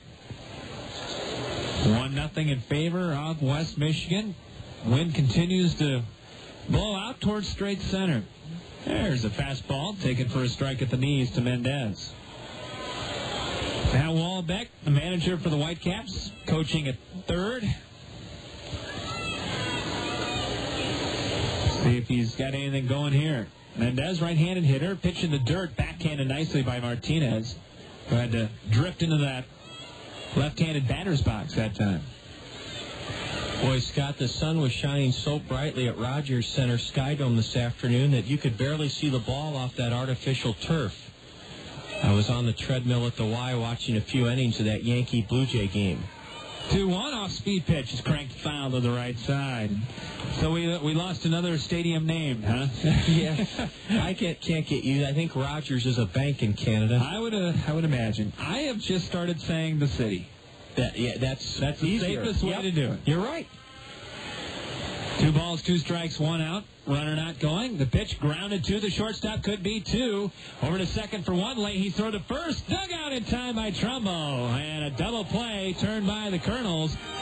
Stacia, John, had a little bit of trouble getting it out, but still got it over to Leahy in plenty of time, and a good dig by Trumbo. Yeah, Mark had to use his stretch, and Leahy had that runner, Middleton, right on top of him because of that hesitation. The Kernels turned it, though. 6-4-3. No runs, a hit. That was a race on a double play, and nobody left. Through 3.5, it's West Michigan 1 and the Kernels nothing, and you're listening to Kernel Baseball here on the Kernel Radio Network. Who's that cool cooking man? King of the grill, who's Shaw? Patio. It's time for Clement's Great Grill Challenge. If someone asks you, what's cooking, Daddy-O, tell them Clement's is always lean and juicy. The other guys have more fat, more flare-ups, and shrinking taste. Avoid unnecessary flare-ups. Never substitute fat for flavor. Always grill Clement's. King of the grill, man. Grill's hot, he's cool. Who's your patio?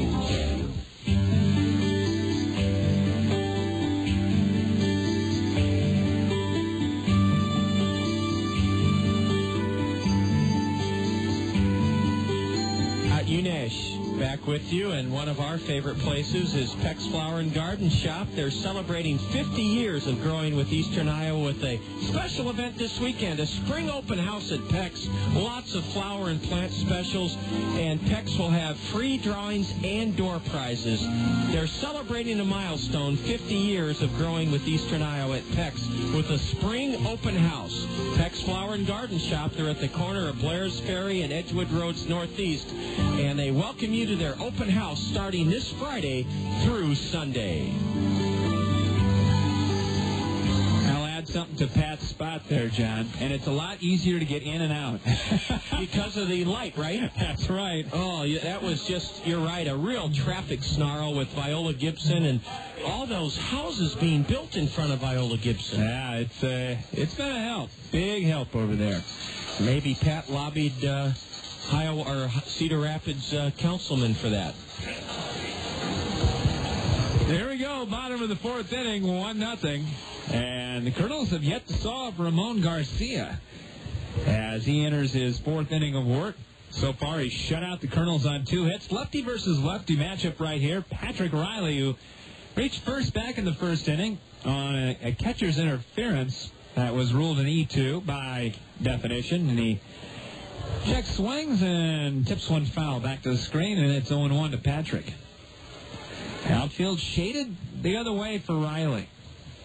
Garcia's pitch is swung on and grounded just foul beyond first and down the right field line. That one didn't miss by much from being a double.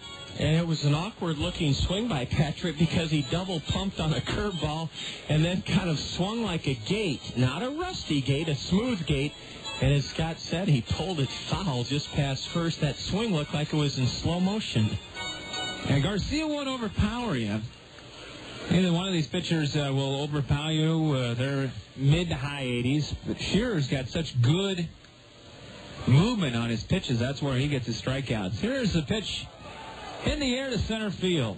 Maybin streaking over, now going back as the wind caught it a little bit, and that one carried it just about out to the warning track in dead center, John, for the second out. Yeah, Maybin wasn't too far from that 403 mark. Patrick Riley was running hard from the first step out of the box, and that is now 4 straight set down by the lefty Ramon Garcia. And, of course, the first out, I beg your pardon, of the inning, Mark Trumbo homered last night, first of the year. And he flew out to center field his first time up. 1-0 Whitecaps. 1 run, 3 hits, and an error. Kernels have been shut out on 2 hits. They've committed an error as well. Trumbo swings and hits one foul off to our right. That will land short of the roof and come down, and the scramble is on for the foul ball. Boy, it's fun watching Joel Roa, the catcher, working with Garcia. They pump each other up. They feed off of each other. They provide each other with energy, and when you have that special bond between pitcher and catcher, that can mean a world of difference. I got a Joel story for you. Not about Roa. The 0-1. Slow curve is hit in the air on the infield. Mendez, the first baseman, calls for it and makes the easy put out. Second out of the fourth inning. Got to see our former Colonel here. Joel Peralta? Yeah, Joel pitched the other day for the Kansas City Royals against the White Sox on television. I thought he broke camp with the Royals. Kernan Ronan thought that he was in AAA. I said, Kernan, I think Peralta is on the big league squad at Kansas City. Pitched pretty well. Well, he will, because he's such a competitor. Slow curve, taking 4 strikes. Brett Martinez, 2 outs, bases empty, bottom of the fourth, 1-0 West Michigan. Yep, Joel got a little mop-up work against the Sox. 3-0-1 from the left-hander in the dirt. And that one smothered by Joel Roa. And it's still such a really disheartening situation with the Royals. They've lost 10 in a row. I don't know what they need to do. Do they need to clean house? The 1-1 is hit in the air down the right field line. Wind may bring it back out of the stands. Everybody giving chase, and the right fielder, Matt Joyce, gets it a couple steps shy of the right field line, and he makes the put out for the third out here in the bottom half of the fourth inning. Yeah, we can talk about that, John, with the Royals. That's 6 in a row retired now by Ramon Garcia. Kernels go down 1-2-3 in the bottom of the fourth inning, and we will head to the fifth. And after 4 complete, it's the West Michigan Whitecaps 1, the Kernels nothing, and you're listening to Kernel Baseball on the Kernel Radio Network. Springtime.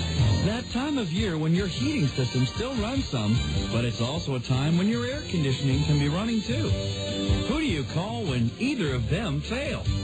Never fear, the A-Team is near. The A-Team from Ahern Plumbing and Heating. They can inspect and ensure that your heating and cooling system is ready to go when you need it. 24 hours a day, call them the A-Team from Ahern Plumbing and Heating. Call 393-4872 for Ahern Plumbing and Heating. Advanced Systems, the leader in office technology, is like a great baseball coach when it comes to office productivity. Advanced Systems makes the most of your team.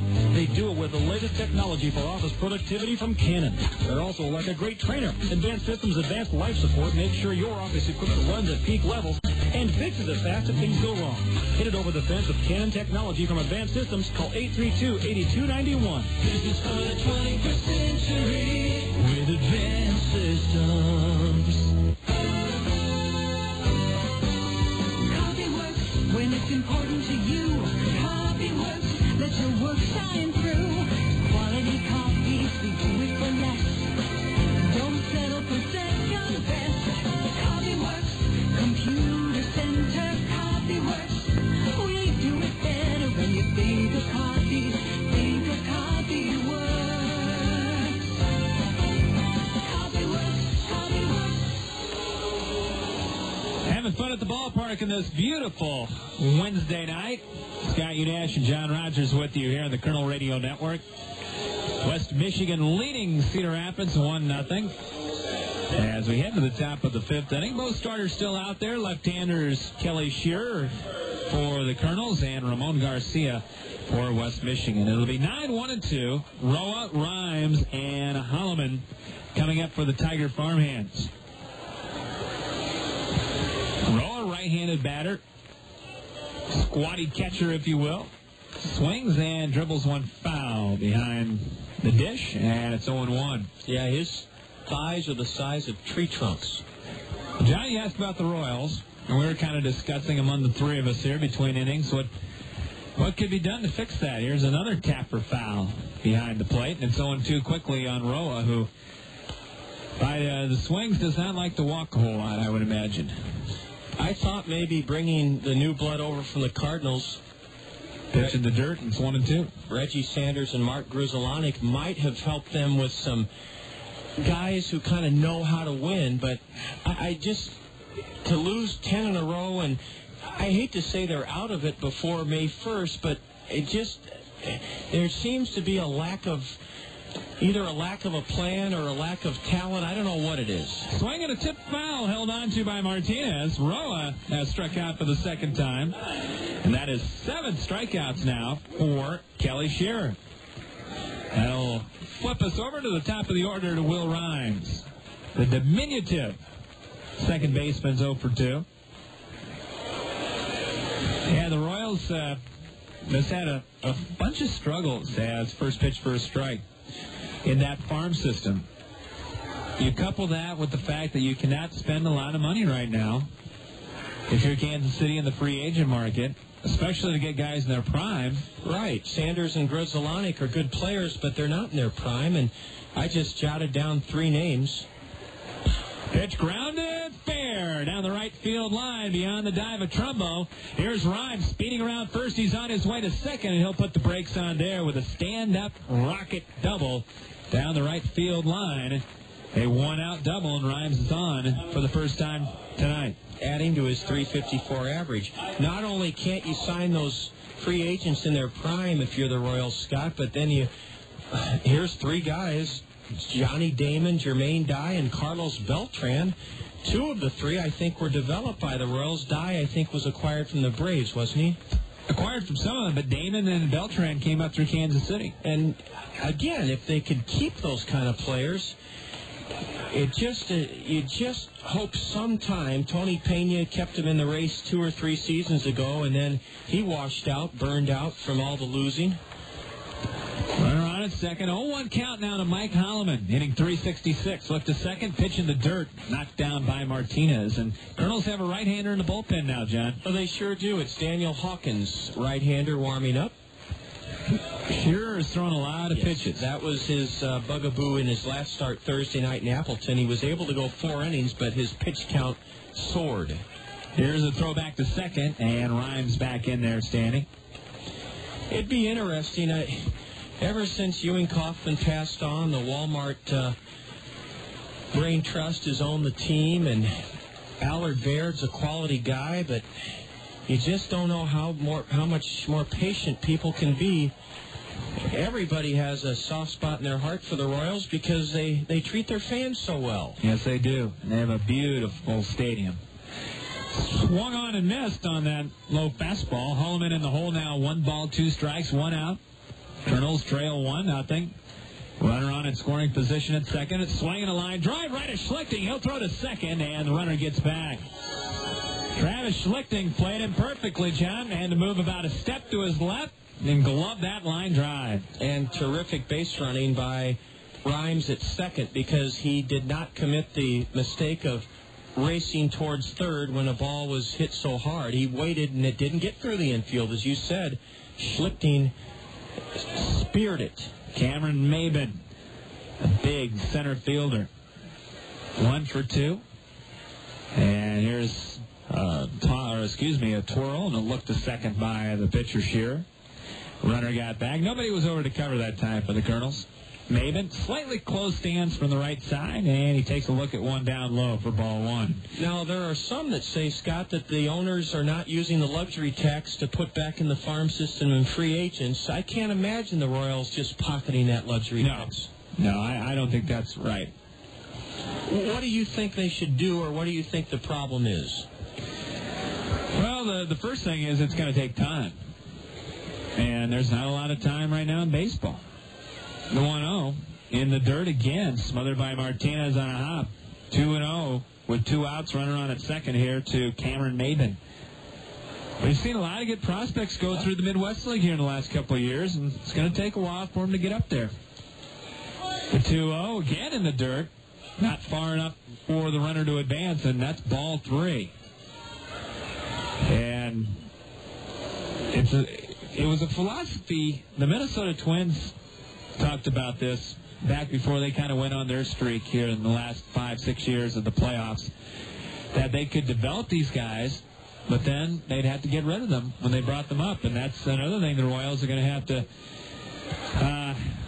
to try to get around. The 3-0 from Shearer, line drive into right center field, a base hit just beyond the diving Leahy, and that will be an RBI single by Maybin as he chases home Will Rhymes, and it's now 2-0 in favor of West Michigan. Ryan missed it by less than an inch, and he's mad at himself, his hands on his hips at second. But that ball was on a 3-0 pitch, was absolutely scalded by Maybin, and I don't think Ryan Leahy should be too hard on himself. No, it's 2-0, and yeah, Maybin got the green light on that 3-0. And he knew what to do with it. He laced it past Leahy into right center, and a good play by Madison Edwards to prevent Maybin from going to second. So run in, 2 out, runner on at first. Maybin's got a good lead. He's already stolen a base tonight as the pitch is over but low for ball 1 to Matt Joyce. The right fielder has walked twice and scored one of the 2 Whitecap runs tonight. 2-0 in favor of West Michigan. Runner not going. Again, ball in the dirt, and this one gets by Martinez. And tell you, a tough night for Brett. That'll be probably the 3rd wild pitch for Shearer. And they've all been change-ups. And they've all been... Martinez, if he was a hockey goalie, would have a pretty good save percentage tonight. Yeah, he's been good. But they're like 10-foot putts in the PGA Tour. You're not going to hit them all. The 2-0. Down low for ball 3. Well, Daniel Hawkins is ready now in the Kernel bullpen. The Kernels desperately want Kelly Shear to get out of this 5th inning without further damage. The 3-0 upstairs for ball 4, and we'll see if Kernels are going to make a pitching change. Here comes Bobby. And this call to the Kernel bullpen is sponsored by U.S. Cellular. Get your wireless relief with Call Me Minutes only from U.S. Cellular. Daniel Hawkins will take over on the hill for Kelly Shear, who goes 4 2/3. And in 4 2/3, Kelly has been touched for a pair of runs. Listen to the hand for the tall Colonel lefty as he departs. 4 2/3, 2 runs on 5 West Michigan hits. Shear struck out 7, walked 4, and unleashed 4 wild pitches, or 3 wild pitches. And Scott, the new Colonel Hurler, answering the U.S. Cellular call to the bullpen, is right-hander Daniel Hawkins. Yeah, Daniel Hawkins, 23-year-old right-hander. And he is making his 4th appearance of the year. And last time out was last Friday. Pitched 2 innings, gave up a run on 3 hits. Did strike out 3, though. And he does have 1 save so far this year. No record, a 2.57 ERA, appearing in his 4th game with 1 save. Pitched 7 innings, given up 7 hits, 2 earned runs, has walked 2, struck out 4, and the Midwest League hitting .292 against Daniel Hawkins. Where's number 9 on the back of his home white uniforms? Pitch count just got up for Shearer. And had a little bit of problems with the wild pitches and the walks tonight. But kept the Kernels right in the game. The first run scored by the Whitecaps, a result of a walk, a wild throw by the Kernel lefty, and a wild pitch and an infield single. The run scored in this 5th inning came on a 1-out double by Will Rhymes and a 2-out RBI single into right center by Cameron Maybin. Tomorrow we'll conclude this series, a 6:10 South Slope Communications Triple Play show time here on the Kernel Radio Network. We'll be on 1450 KMRY, and it's a Bucket Cup Thursday. You can enjoy a 12-ounce draft beer or a 12-ounce soda for only $1. Tomorrow, slushies are just $1. Bottled soda and bottled water, only $2. And that's every Thursday here at the ballpark, including tomorrow night's series finale, a 6:30 start. Bucket Cup Thursday. I think you should have a slushie, John. I haven't had one in a while. I used to love Dairy Queen. Were they called slushies? I can't. Mr. Misty. Mr. Misty's. Eric Walker. That's one of his favorites. Scott, one of your favorite haunches when you were an undergraduate at Iowa was the victim of a tornado. Oh, I was just getting over that, John. First and second, 2 outs. Hawkins comes into a sticky situation here. Ryan Roberson up there from the right side, and he gulps one foul off the instep for strike 1. He's 0 for 2, struck out and grounded to third. Yeah, the Riverside drive. Dairy Queen succumbed. Thankfully, no one was seriously injured in Iowa City. No, and the good news is they plan on rebuilding. Oh, that's great news. Hawkins from the high set. Right-hander looks to second and delivers inside, and that evens the count at a ball and a strike. Dan was a starter a year ago for the Orem Owls, the Pioneer League champs. In 10 starts, he went 6-2 with a 3.32 earned run average. Now coming basically in a piggyback situation. The 1-1, ground ball to the second baseman. Leahy waits for it and throws to first for the out. Good job by Daniel Hawkins coming in and putting out the fire and limiting West Michigan to a run in the top of the 5th inning. 1 run on 2 hits, no errors, and the Whitecaps leave a pair aboard. They've left 6 on now through 5 innings. We're halfway home from Veterans Memorial Stadium on this beautiful Wednesday night. And after 4.5, it's West Michigan 2 and the Kernels nothing. And you're listening to Kernel Baseball on the Kernel Radio Network. Fairfax State Savings Bank is paying you to come to the ballpark every Wednesday this season. You heard right. Fairfax State Savings Bank is paying you to come to Veterans Memorial Stadium every Wednesday this season. The first 750 of you Kernel fans to enter the gates before Wednesday's home game will receive an envelope full of money inside from Fairfax State Savings Bank. Each of those 750 envelopes will contain a greenback up to a $100 bill. Fairfax State Savings Bank, free money Wednesdays. Come early to line your pocket with cash. Meet Jim. Well, it's nice how he spends weekends in his yard trying to kill weeds. Gotcha. Meet Dave. He spends weekends on the green. That's because Greg's Lawn Service takes care of his lawn. Mowing, fertilizing, pruning, and, weed control. Greg's does the big jobs, too. Landscaping, retaining walls, curb edging, and patios. So when you've had enough of those little devils... Yes. Call 393-0101. Greg's Lawn Service, a cut above the rest. Hi, I'm Tanya Sedlock, your local Pekin insurance agent at Andrews Insurance here in Cedar Rapids. We all know how quickly life can change. You buy a new car or a new home. Your family is blessed with a new baby. Your teenager starts driving the family car. I'm here to help. with a complete line of insurance plans to give you protection when you need it the most. Pekin Insurance has been in business of insuring people for 85 years. I'm here to put your interests first. Please visit me, Tanya Sedlock, at the Andrews Agency. 2-0 as we head to the bottom of the fifth inning. West Michigan on top of the Cedar Rapids Kernels. And the first pitch, slow curve. Big Uncle Charlie taken for a strike to Travis Schlichting. Travis, an infield single. He actually hit one right off the foot of the pitcher, Garcia, to get on back in the second inning. And he's quickly in the hole 0-2 on a couple of curves.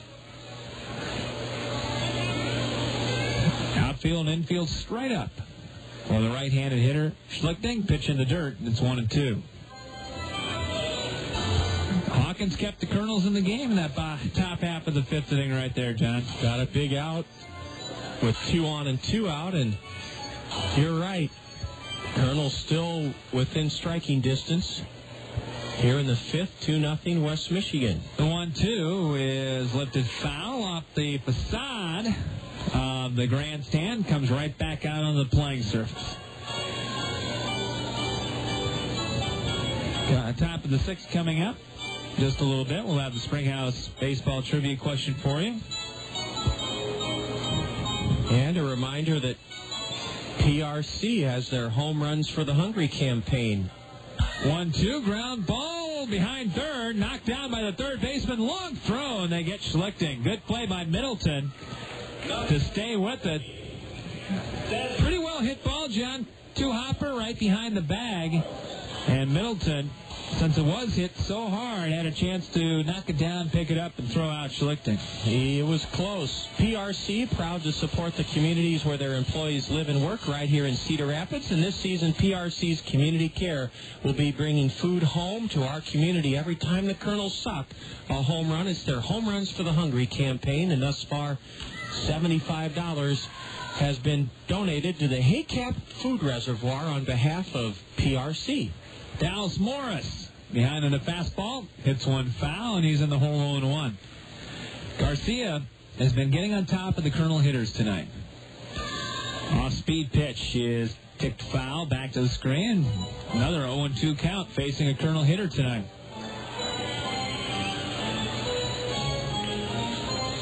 One out, base is empty.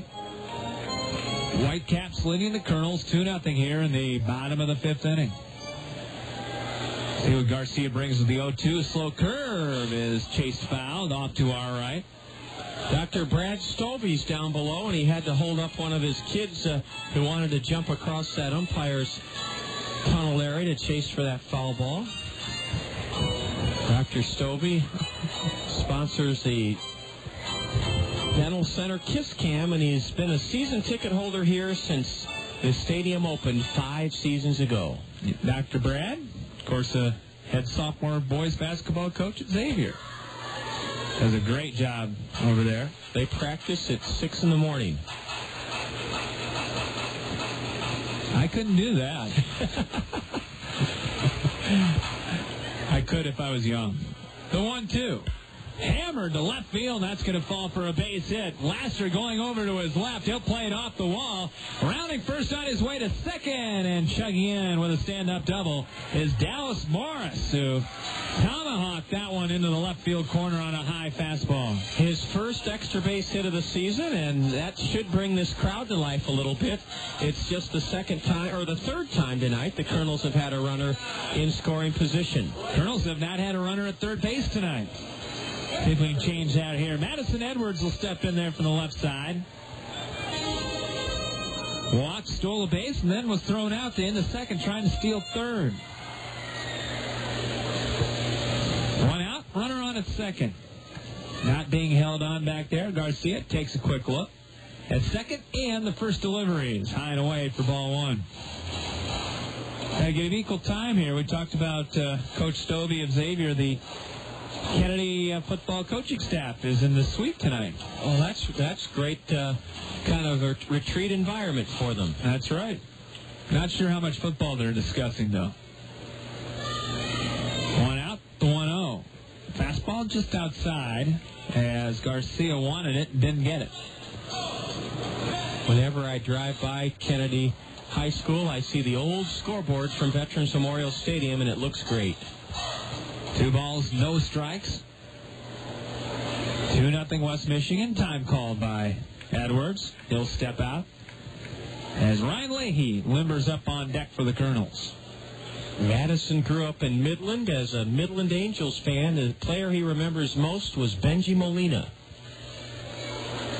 Left-hander versus left-hander, and Edwards, good hack at it and fouls it straight back. Scott, Madison has a mannerism that the former and great Red Sox, now a Hall of Famer, Wade Boggs had. Boggs kind of circled his hands before the pitch came. That's right. It's a timing mechanism. Each player has a different timing mechanism. So you're right, that's what he does. Look to second. Shortstop comes in a little bit, and that will cause Garcia to twirl and fake a throw to second. And he gets a few balk calls from the stands. They seem to be obligatory. I would be worried if there weren't people yelling balk. The 2-1. With 1 out. Left-hander peeks to second and delivers outside with a changeup. And it's 3 balls and a strike now. And Kernels with a tying run at the plate. And if Edwards could perhaps coax a walk, that would bring the go-ahead run up to the plate. The 3-1 upcoming. From Garcia, here it is.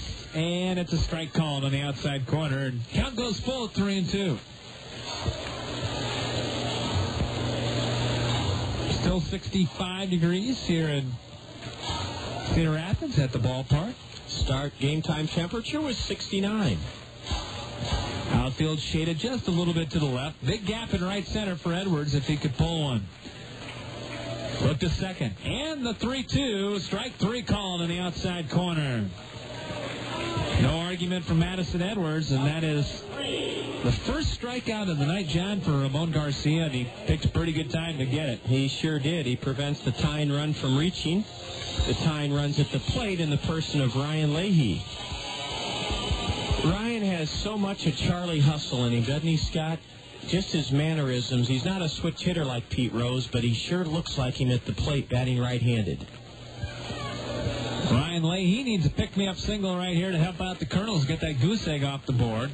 Change up, rides high from Garcia. 1 ball, no strikes. 2 runs, 5 hits, and an error for the Whitecaps. No runs, 3 hits, and an error for the Kernels here in the bottom of the 5th inning.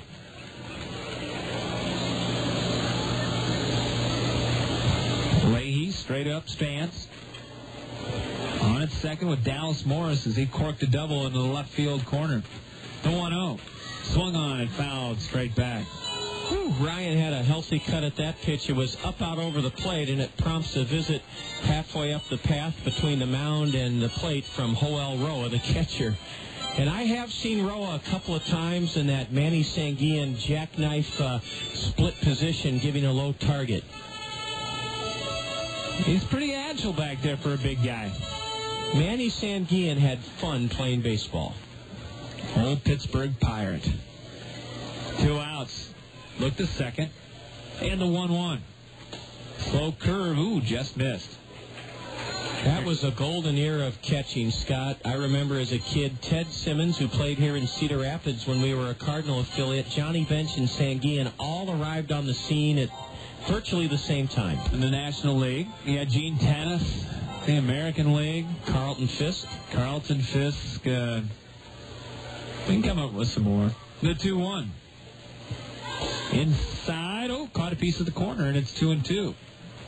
Not sure Leahy liked or agreed with the call, but it'll stick. 2 balls, 2 strikes. One of my favorite guys. Great player. The late, great Thurman Munson. Oh, was he tough? Jack Rader, our general manager, thinks Munson should be in the Hall of Fame. I think he would have been. He was well on his way. 2 balls, 2 strikes, 2 outs, time called. And he had a fierce rivalry with Fisk. They did not like each other. No. Well, what Yankee and what Red Sox like each other? Can't wait for the first Yankee-Red Sox series, and it's coming up. 2 balls, 2 strikes, 2 out. Deuces Wild, runner on at second, 2-0 West Michigan, and the pitch. Slow curve, and just getting a piece of it, Leahy. And Rowan did not come up with it cleanly, so Ryan stays alive at 2 balls, 2 strikes. They've got some interesting Johnny Damon paraphernalia out in Boston right now. I've heard about those T-shirts. A lot of them you can't discuss on the air. Unfortunately not, but that's the Red Sox fandom for you. It's amazing how they can take a guy like Johnny Damon and virtually turn him into a Benedict Arnold. Yeah. He's just short of Benedict Arnold in the eyes of the Red Sox. 2 balls, 2 strikes, Garcia. Slowed it down, looked to second, and the pitch. Slow curve is popped up. Short right field. Second baseman Will Rhymes going out, and he'll corral it for out number 3, and that will do it for the Kernels here in the bottom of the 5th inning. So the Kernels waste a 1-out double by Dallas Morris. No runs, a hit, and the Kernels leave 1 aboard. We've left 3 on now through 5 at-bats. We'll head to the top of the 6th. It's West Michigan on top of the Kernels, 2-0, and you're listening to Kernel Baseball on the Kernel Radio Network.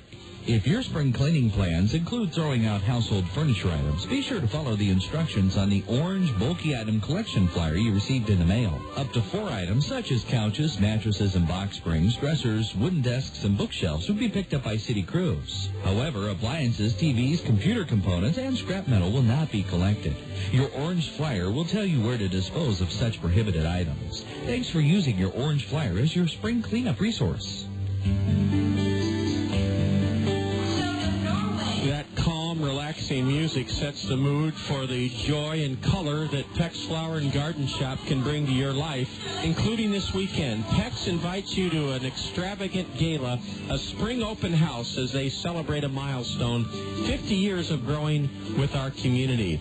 There'll be free drawings and door prizes starting this Friday, April 21st, through Sunday, the 23rd of April. This weekend, a spring open house at Peck's. There'll be plenty of flower and plant specials, and you'll get to see those pink Peck wheelbarrows and the pink Peck trucks. Those are worth a trip out there just to see those bright colors. The open house starts this Friday through this Sunday at Peck's Flower and Garden Shop, corner of Edgewood and Blair's Ferry Road Northeast in Cedar Rapids.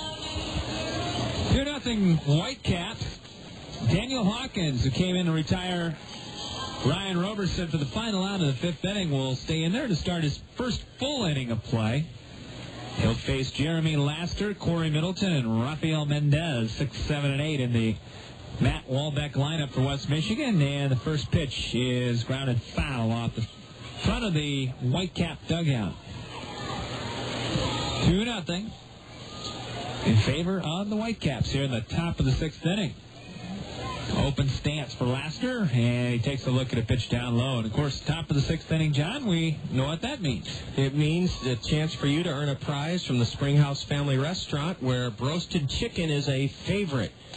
Swing and a miss on a good slow curve that time by Hawkins. Lester and his staff invite you to come in and sample all sorts of sizes and pieces of roasted chicken, or you can call ahead and say you want to pick up your roasted chicken from the Springhouse, and it has really become a favorite. The Springhouse Family Restaurant has chicken to go, roasted chicken to go. A 12-piece meal, a 12-piece roasted chicken package for just $20.25. Ground ball, nice backhanded play by Schlichting at third, and he throws out Laster on a hard hit ball. Nice pick over there at the hot corner by Travis Schlichting.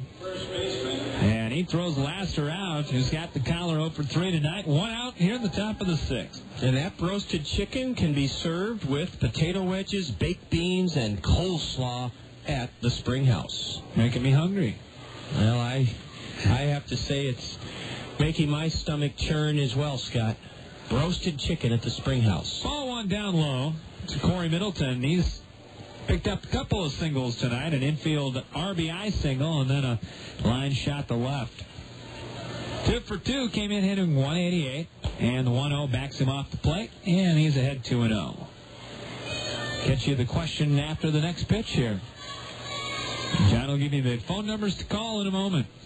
The 2-0 swung on and grounded to third. Schlichting backs up for the big hop. Waits, throws low, and it gets by the first baseman, Trumbo. Not far enough for Middleton to move on, and probably going to be an E5. Second error on the Kernels tonight, and Corey Middleton reaches for the third time in a row. Our Springhouse baseball trivia question here tonight is, who holds the Major League record for runs scored? Pretty general question. Who holds the Major League record for runs scored? And that is career runs scored. John, I'll let you give the number. All right. You can call now at 896-7589, 896-7589 for your chance to win a $5 gift certificate from the Springhouse. Already the phones are ringing. And the first pitch fouled off to the left by Rafael Mendez. He hit into a 6-4-3 double play started by Heinley Stacia that back in the fourth inning. Mendez also walked. Still not a correct answer. So keep on calling. Who holds the Major League record for runs scored? Look to first by Hawkins. The delivery and a swing and a foul straight back. 896-7589. And we've eliminated Pete Rose, a great guess, but not Charlie Hustle. He's in the top 5. Yes, he is. But it's not Pete. Quickly, Mendez in the hole 0-2. Short lead at first by Middleton and reached on an error. He's going. Pitch swung on and missed, and that will be strike 3 and no throw to second. So stolen base by Middleton. And a strikeout for Hawkins. That's his first punch out of the night. And with 2 out, man in scoring position now for Joel Roa, who has struck out twice. Both of those coming against Colonel starter Kelly Shearer, who's on the hook right now. Kelly went 4 2/3, gave up 5 hits, struck out 7, walked 4, and threw 3 wild pitches. Slow curve is hit high in the air on the infield. Trumbo, just shy of the grass part of right field, puts it away. And one pitch for the third out here in the top of the 6th inning for West Michigan as Roa pops out to Trumbo. So the Kernels pitch around the 1-out air. And, John, we got a winner to tell the folks about when we come back? We sure do. All right. For West Michigan in the top of the 6th inning. No runs, no hits, 1 error. And they leave a man on. We'll head to the bottom of the 6th inning. It's West Michigan shutting out the Kernels 2-0. And you're listening to Kernel Baseball on the Kernel Radio Network. Step up to the plate this summer and nominate your favorite Cedar Rapids Kernel for the Rockwell Collins Fans Choice Award. Every time you catch a Kernels game, fill out a Fans Choice ballot to recognize the efforts of your favorite ball players. Then drop the ballot in the designated box at the souvenir stand. During the season's final homestand, Rockwell Collins will present the Fans Choice Trophy to the player with the most votes and make a donation to that player's favorite charity. Rockwell Collins and the Cedar Rapids Kernels, teammates working for a better community.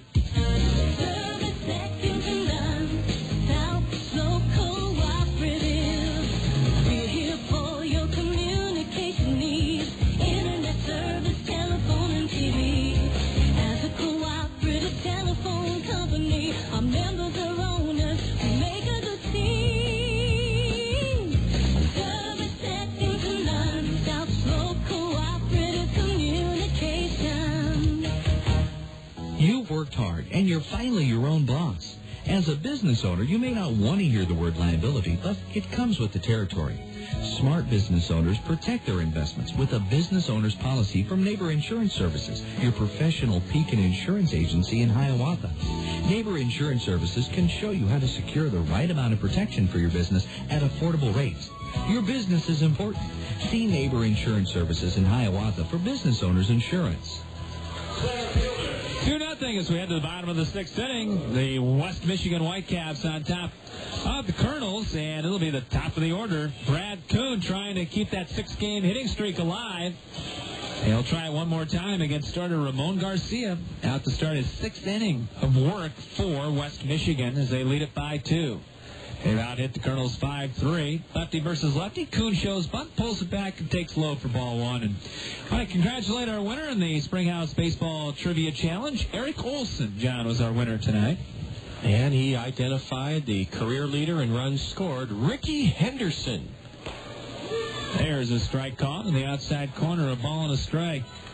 Ricky is, I still think, one of the most underrated players. He's played for a quarter of a century. I was still playing somewhere. 1-1, slow curve outside for a ball. I actually think Ricky has given it up. And if he has, he certainly will be a first ballot Hall of Famer. I think if he's not, he could probably have that. Here's a bunt by Kuhn, and he bunts it foul. And that'll even things up. 2 balls, 2 strikes. It's always a longevity question. The baseball writers, John, and you know as well as I do, and anyone that follows baseball, they look for little things to keep a guy from being a first ballot Hall of Famer. Boy, if Ricky Henderson isn't, he's given so much to the game in the way of his hustle. And his stories. The 2-2 is a line drive to third that's caught by Middleton. Brad stroked it off the end of the bat. It was a humpback liner. For just a moment, Scott, I thought it might have enough to sail over Middleton's head. Yeah, a little soft liner, and Middleton had to kind of wait for it, not jump up there, and timed it perfectly. So Kuhn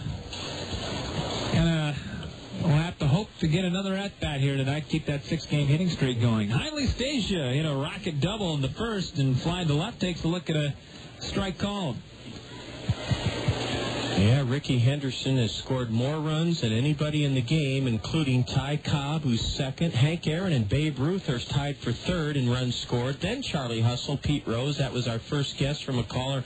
And Barry Bonds is fifth all-time in runs scored.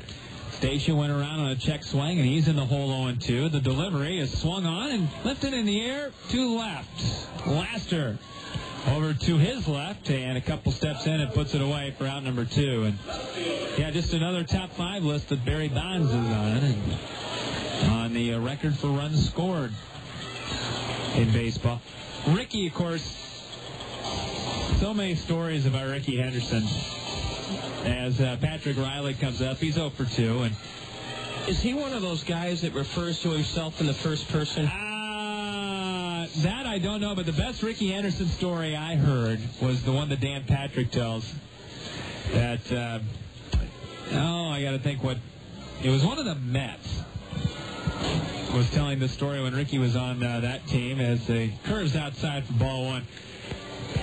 Ricky was... I think in spring training, on a bus, talking with John Olerud.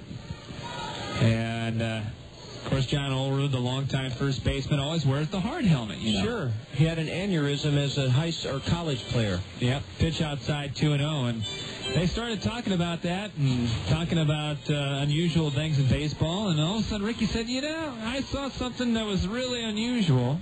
Here's a ground ball to the right side between the first baseman and second baseman. Nice pick by the first baseman that time, Mendez, but throws behind Garcia on the flip attempt as he tried to cover first. And that's going to be a base hit for Riley. Infield single and the 4th hit for the Kernels. That'll bring the tying run up with Mark Trumbo. Well, anyway, Ricky was on the bus talking things over with John Olerud, and he asked, I saw this guy, he would always wear a hard helmet. Whether he was hitting, whether he was playing the field. And Ricky goes, you know who that guy was? He was serious.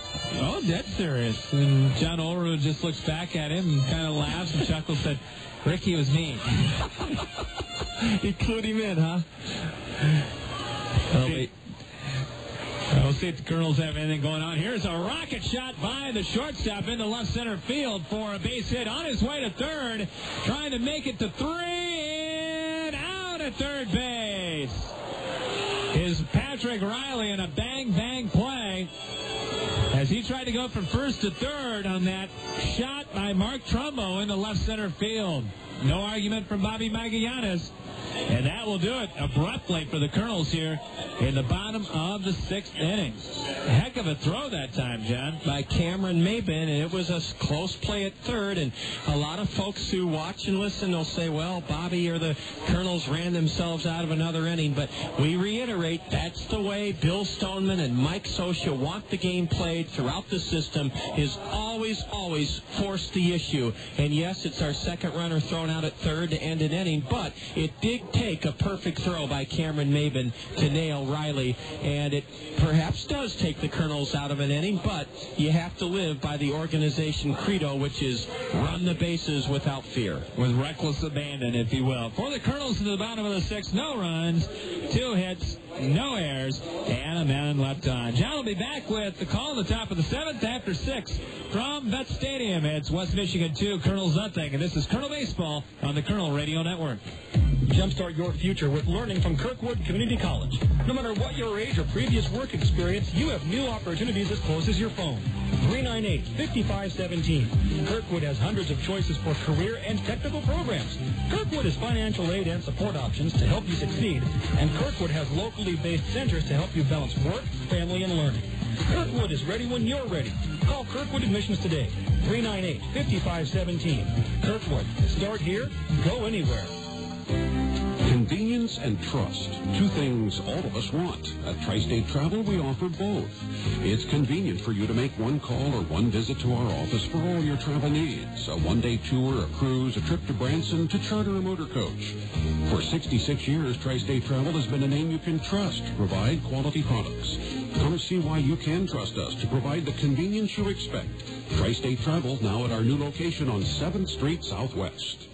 When it comes to auto insurance, Westside Agency in Palo, your professional Pekin insurance agency, will make certain you're properly insured with the right coverages and deductibles.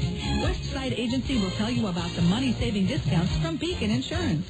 Multi-car discount, good student discount, loss-free discount, 45-plus auto discount, auto home discount, low mileage discount. To see if you qualify for any of these auto discounts that will lower your premiums, visit Westside Agency in Palo. The top of the 7th inning opens in a 2-0 game in favor of the Whitecaps with Will Rhymes lofting a can of corn into center for Brad Kuhn. Brad had to come in a couple of steps to put it away. 1 pitch, 1 out here in the 7th inning. Daniel Hawkins on the hill in his second full inning of relief of starter Kelly Shear. 2-0 Whitecaps. And the batter is Mike Hollimon. He's been held in check so far tonight, 0 for 3. Ball 1 is high from the Colonel right-hander. Not too often you keep a guy who's hitting 366 off the base paths, but it's been the bottom of the order that's kind of hurt the Kernels a little bit. And a fastball just inside of the switch hitter. He's batting left-handed for the first time tonight. Scott will have our baseball fun fact for you here in the top of the 7th inning, and Hawkins delivers a fastball for a strike. We'll also have an update for you in a little bit on the State Farm Major League scoreboard. Outfield plays the switch hitter straightaway. He's batting 366, and Hawkins overthrew that pitch and missed high. It's 3-1 to Mike Hollimon. The Kernels have lost 2 men at third base tonight. The hits are even at 5 apiece, but it's the Whitecaps leading it 2-0. There's ball 4 low, and it's a walk issued by Daniel Hawkins. It comes with 1 out here in the 7th inning, and now the middle of the order, the heart of the Whitecap order up. And Cameron Maybin's played an integral role in this game. He has an RBI single, and he threw out Patrick Riley trying to go from second to third to end the Kernels' 6th inning. We're in the top of the 7th. Maybin is virtually impossible to get on a double play, even though he's a right-handed hitter. There goes the runner, and a pitch off the glove of Martinez, a pass ball, a stolen base for Hollimon. Or is it a pass ball, Scott? Can you assume that the runner would be out or safe at second? I defer that one to Al Gruwell. Well, we'll listen over the system. Al will make his ruling here in a moment. I think he'll rule it a stolen base, but he could just as easily say pass ball. Not sure they would have had him anyway. Hollimon got a real good jump that time off of Daniel Hawkins. And he's at second with only 1 out. Maybin, I don't think you're going to find a better athlete in the Midwest League. He's fun to watch. A towering pop foul off to the right.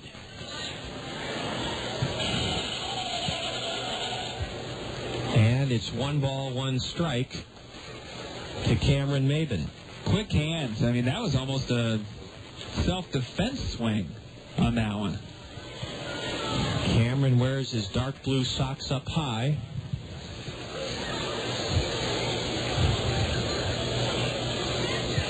And Dan Hawkins is taking his time. A ground ball up the middle, a broken bat grounder, scoop behind the base, and a Heinley Stacia throw to first gets Cameron Maybin, and Dan Hawkins had to tumble out of the way of that broken bat. It looked like a smash off the bat to Hawkins, but actually, Scott, it wasn't hit quite that hard, and Daniel looked like a matador in a bull ring as he got out of the way, or did that get a piece of him? I don't know. I think Martinez is going to come out to just check things out with Daniel, make sure it did not get a piece of him. That ball, I think Hawkins thought that ball was hit a lot harder than what it was, John. That's what I think, and he did avoid being struck by it, but then it was Heinley Stacia who made a good play to his left to glove it and throw the runner out on to third, Mike Hollimon, and it's Matt Joyce grounding one sharply to first. What a play by big Mark Trumbo, and then he races to the base ahead of the batter, Matt Joyce, for the out. That should give the Kernels a big lift as Mark Trumbo took a run away from the Whitecaps with a dazzling play at first base on a one-hop smash. Trumbo made a very good play, and then, Scott, it was just a matter of whether he could beat Joyce to the first, and he beat him by 2 steps for the final out. Pretty close, and it wasn't going to take time to toss to the bag. Hawkins was over there, but chose to try to beat him on foot and got it done. No runs, a walk, no hits for the Whitecaps. The Kernels didn't make an error. West Michigan leaves a runner stranded at third. They've stranded 8. It's 7th inning stretch here at the ballpark, brought to us by Lindale Dental Care. Scott will have our baseball fun fact and a look at the State Farm Major League scoreboard in the home half of the 7th inning. After 6.5, West Michigan maintains a 2-0 lead over the Kernels. You're enjoying Kernel baseball here on the Kernel Radio Network.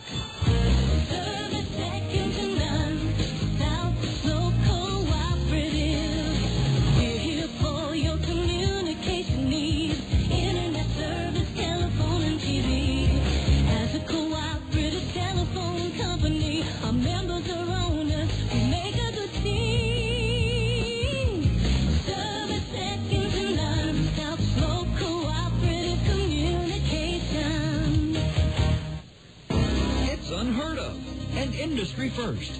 A car and truck from the same manufacturer to win the coveted Motor Trend Car of the Year and Motor Trend Truck of the Year in the same year. And the award goes to Honda. Yes, the 2006 Honda Civic wins the Motor Trend Car of the Year, and the 2006 Honda Ridgeline wins for Motor Trend Truck of the Year. And you can find them both at Randy Kill Honda on Center Point Road Northeast. Randy Kill Honda is the home of confidence. Check out their huge selection of new inventory, including the Honda Civic Hybrid with fuel savings of up to 50 miles per gallon on the highway. You owe it to yourself to see why Motor Trend voted the Honda Civic and the Honda Ridgeline the Motor Trend Car and Motor Trend Truck of the Year for 2006. Visit Randy Kill Honda in person on Center Point Road Northeast or online at randykeel.com. Randy Kill Honda, where they treat you right. We're underway in the bottom of the 7th, and the Whitecaps have blanked the Kernels through 6 at-bats, 2-0. Hits even at 5 apiece, and Brett Martinez has flown out to right twice. He's even on the count, 1 ball, 1 strike. The lefty Garcia wings in a changeup in the dirt, 4-2. Ricky Stike, a right-hander who pitched for the Fort Wayne Wizards in this Midwest League a year ago, is warming up for West Michigan in the left field bullpen. He's a big, tall right-hander, Ricky Stike. Ball 2 to Martinez. The 2-1 is high. Ball 3. Scott, our baseball fun fact has a little bit of a Big Ten flair to it. And a Detroit Tiger flair to it. Former Tiger owner Tom Monahan. You remember him as the Big Pizza King. Swinging a foul by Brett. Yeah, was it Little Caesars or Domino's? Little Caesars. I can't remember. I love Little Caesars. I thought Illich was Little Caesars and Monahan was Domino's, but it doesn't matter. They both were pizza kings that at one time owned the Tigers. That's right. They hired former Michigan football coach Bo Schembechler back in 1990 as the Tigers team president, but unceremoniously fired Bo in 1992 through a fax. Can you see Schlichting getting a fax? First of all, Bo wouldn't know how to get the fax. Swinging a foul by Martinez. The count remains full to Brett. Ball 4. That's a great start to the bottom of the 7th. A leadoff walk. Only the second issued by the Sterling left-hander, Ramon Garcia. Why would Tom Monahan not give Bo Schlichting the dignity of a phone call or a personal meeting? He let him go, Scott. Wasn't ordering a pizza or anything like that. He fires the Wolverine longtime legendary coach from presidency by a fax. Bo, don't come to work tomorrow. That didn't go real well, by the way. Or you mean Schlichting is the president? Either one. Here's Travis Schlichting fouling one straight back as Ricky Stike continues to warm up in that West Michigan bullpen. 2-0 Whitecaps. Our baseball fun fact. I'd kind of forgotten about Bo Schlichting entering the baseball world. Do you see Woody getting a fax, too? Woody Hayes. Oh, Woody wouldn't have got a fax either. Travis Schlichting 1 for 2 tonight. A throw to first. Brett Martinez is back. The Kernels have now actually, they put their leadoff man aboard for the second time tonight. Schlichting reached on a single off the pitcher's ankle or foot back in the second, but he was immediately raced in a double play. A pitch outside and a throw to first. The runner, the ball, and the first baseman all came together at once, and it was Brett Martinez getting back safely. Yeah, Bo Schlichting. Do you think they brought him in as kind of a marquee name or as a publicity stunt, or do they really think his disciplinary style could turn the Tigers around? I think it was a little bit of both.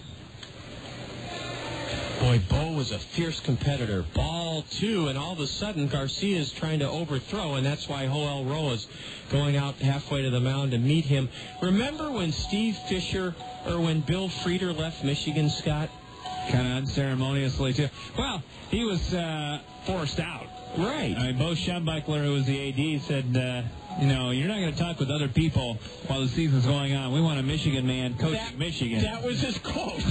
That was Bo's famous quote. I want a Michigan man coaching Michigan. That's right. And exit Steve Frieder and enter Bill Frieder and enter Steve Fisher. Last I heard, Steve Fisher was coaching San Diego State. Still there and made the NCAAs this year. The 2-1 to Travis is low and in, and the Kernels are showing good discipline here in the 7th. Ball 3 with Ricky Stike looking more and more like he may come into this game. Ramon Garcia has pitched a terrific game tonight, keeping the Kernels off balance, getting ahead of them, but it's 3-1 to Schlichting. Let's see if Bobby Magallanes turns him loose. Martinez draws a throw, and you could hear Eric Owens, the Kernel hitting coach, bark all the way from down on the field. Back. Well, I'd like to see the look on Bo Schlichting's face when he got that faxo. Mm-hmm. Swing and a miss. Travis was given the green light. He chased a pitch chin high and didn't get it. Strike 2. He was trying to tie it up, I think, in one big swing that time, John. That's exactly what he was doing. Full count. Martinez at first, 7th inning. 2-0 Whitecaps. Let's see if Brett's running on this 3-2. He's going in a high pop-up. This will be caught, I think, behind first. The second baseman has to stagger. It drops, but they'll throw to second for the force out of Brett Martinez. Brett had to stay near the bag, Scott, and even though that ball dropped in shallow right, the second baseman, Will Rhymes, gathered in and had plenty of time to force Martinez. It went 4-6, and Schlichting reaches on a fielder's choice. That was a tough Major League pop-up out in short right field, and actually Rhymes made a good play on it, John. Just let it go. He let it go. That way you know you're going to get the force out at second base. Right. If you try to catch it and drop it, then all kind of havoc can... Or kick it. Right. Exactly. Then you might really stumble. But Rhymes had to stay over by second base because he was covering the bag when the runner left. So he had to come a long way into shallow right. A swing and a miss by Dallas Morris, and the Kernels have a runner at first with one out, trailing 2-0, and this may be the last inning of work for Ramon Garcia. We promised you a look at the State Farm Major League scoreboard, and we'll start with games this afternoon. Get to those in just a moment. The 0-1 to Dallas is pumped foul off the end of the bat over the Colonel first base dugout. Strike two. State Farm insurance agents Dale Thompson, Gary Shubat, Brad Dunn, and Al Shuttler bring us this look at the State Farm Major League scoreboard. Start with the American League. Games this afternoon. The Yankees trim Toronto 3-1. White Sox shut out Kansas City 4-0. That's 10 losses in a row right now for the Kansas City Royals. Other American League scores going on right now. It is Baltimore leading Cleveland 10-8 in a real wild one. That one at Camden Yards. Martinez, Boone, Peralta, and Patterson have all hit home runs in that particular game. A borderline pitch just missed outside to Dallas Morris, who doubled his last time up. Ball one, 1-2 to Dallas Morris, right-handed batter, open stance. Boston all over Tampa Bay 9-1. Parent club, the Angels leading the Twins 8-4. Irvin Santana still out there. Orlando Cabrera's hit his third home run for the Angels. And later on, Detroit at Oakland, Texas at Seattle in the American League.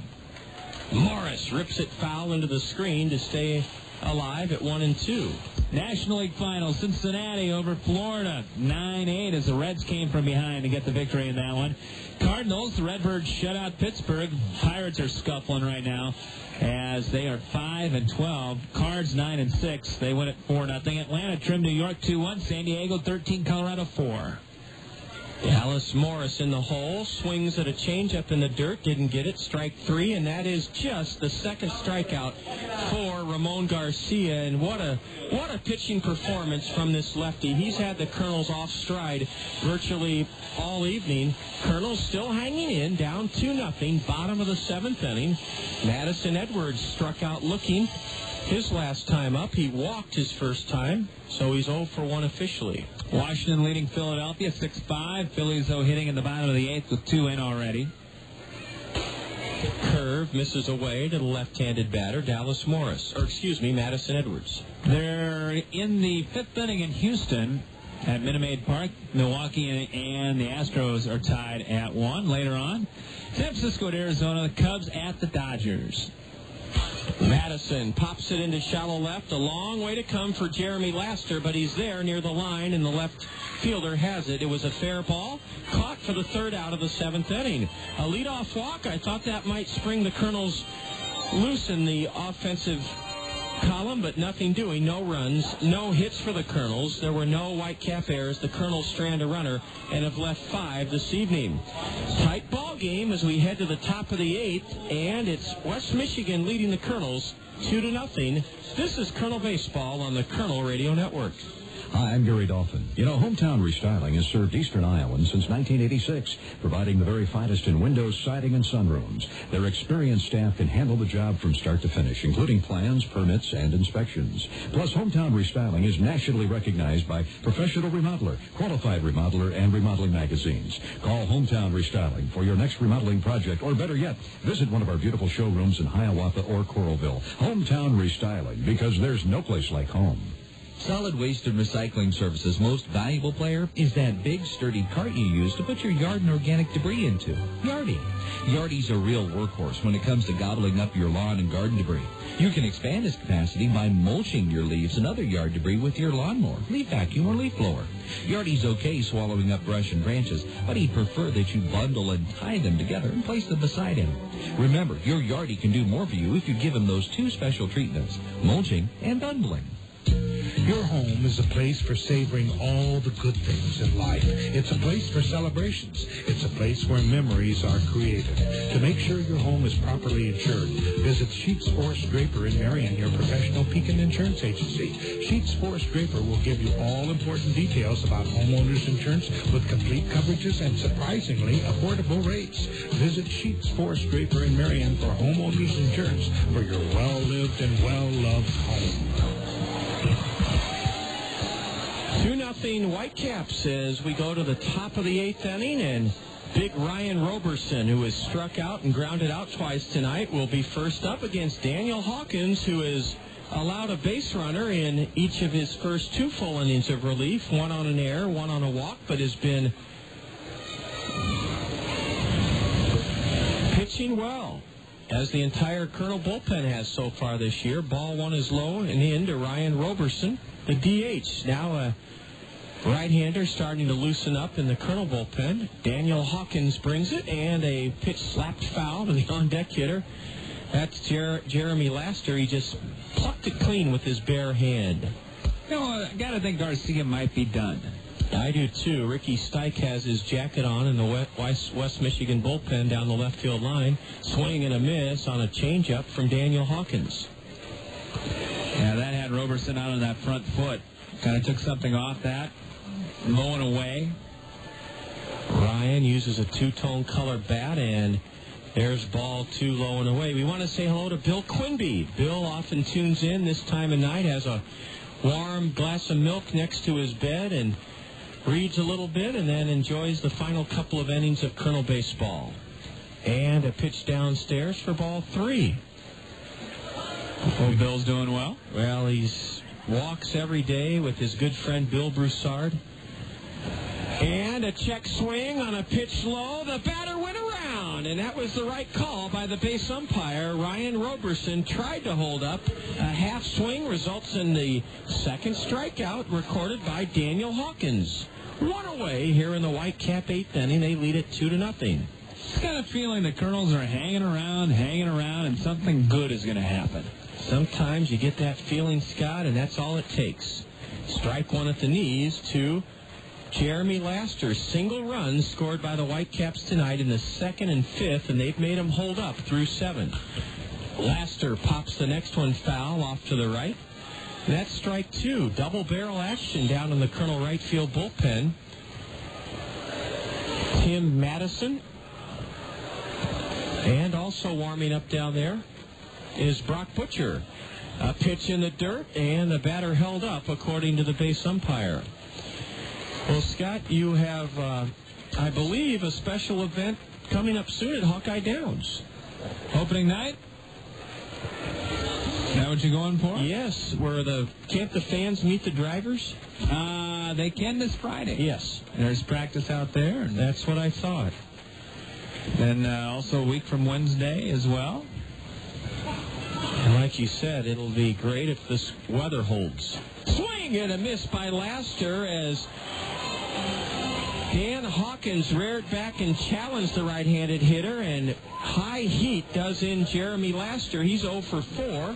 Here's a guy who's reached 3 times, has an RBI single. It came on an infield hit back in the second inning. Corey Middleton reached on an error his last time up. Ball one just outside to Corey Middleton. Only 10 hits in this game, 5 for each team. Ooh, a good-looking fastball, and it's ball 2 according to the plate umpire. Middleton was a high draft pick of the Tigers in 2004, taken in the 10th round. He lives in Pensacola, Florida, and Hawkins takes a little bit off the 2-0 and drops it in for a strike. Daniel's wearing a long-sleeve red shirt underneath his white Kernel home uniform.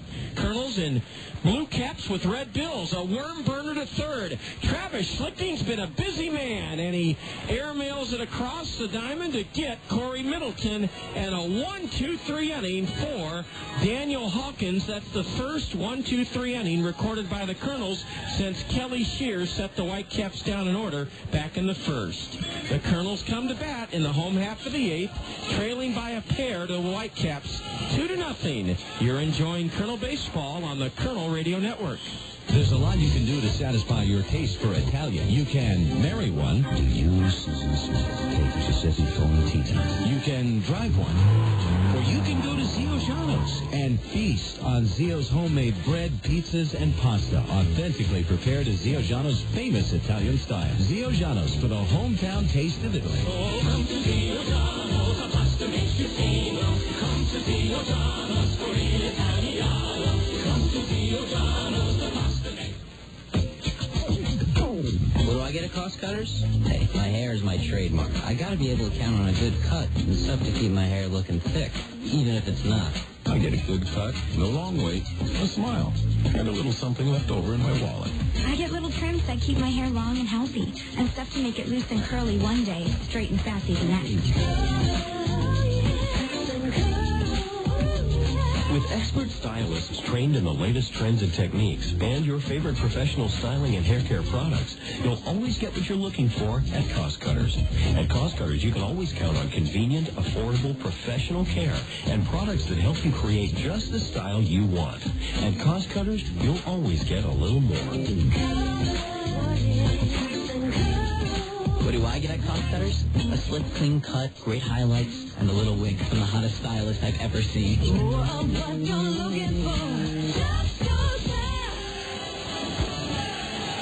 With Scott Unash and K-Memory's morning host and programming director Eric Walker doing a fine job giving up his time and expertise to engineer.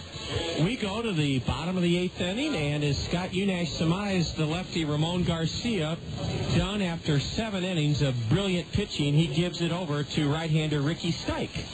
Yeah, Ricky Stike was picked up by the Tigers in a trade back in December 12th of last year with the San Diego Padres. They traded Kenny Baugh for Ricky Stike, so he's actually in his second go-round in the Midwest League. He was a Fort Wayne Wizard last year. John appeared in 54 games, had an 0-6 record, but a very good 2.40 ERA last year.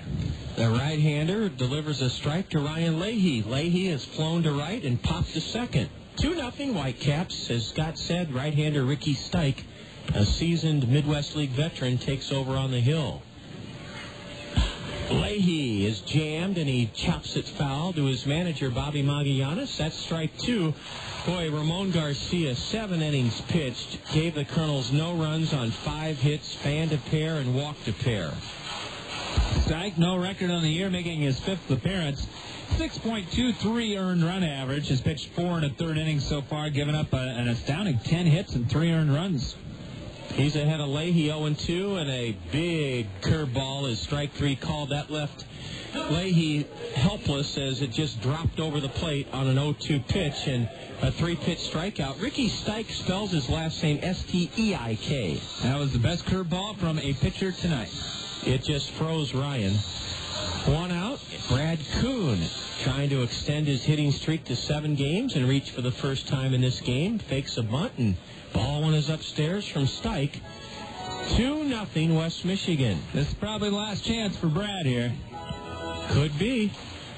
He bats barehanded, straightaway stance, and he shoots it hard to first, so the hitting streak was just not meant to be extended. That's the second line drive out from Brad Kuhn. He absolutely tore the cover off the ball, but lined it right at Rafael Mendez. Mendez had to crouch down and reach to his left to spear that sizzling line drive. Nothing you can do about that.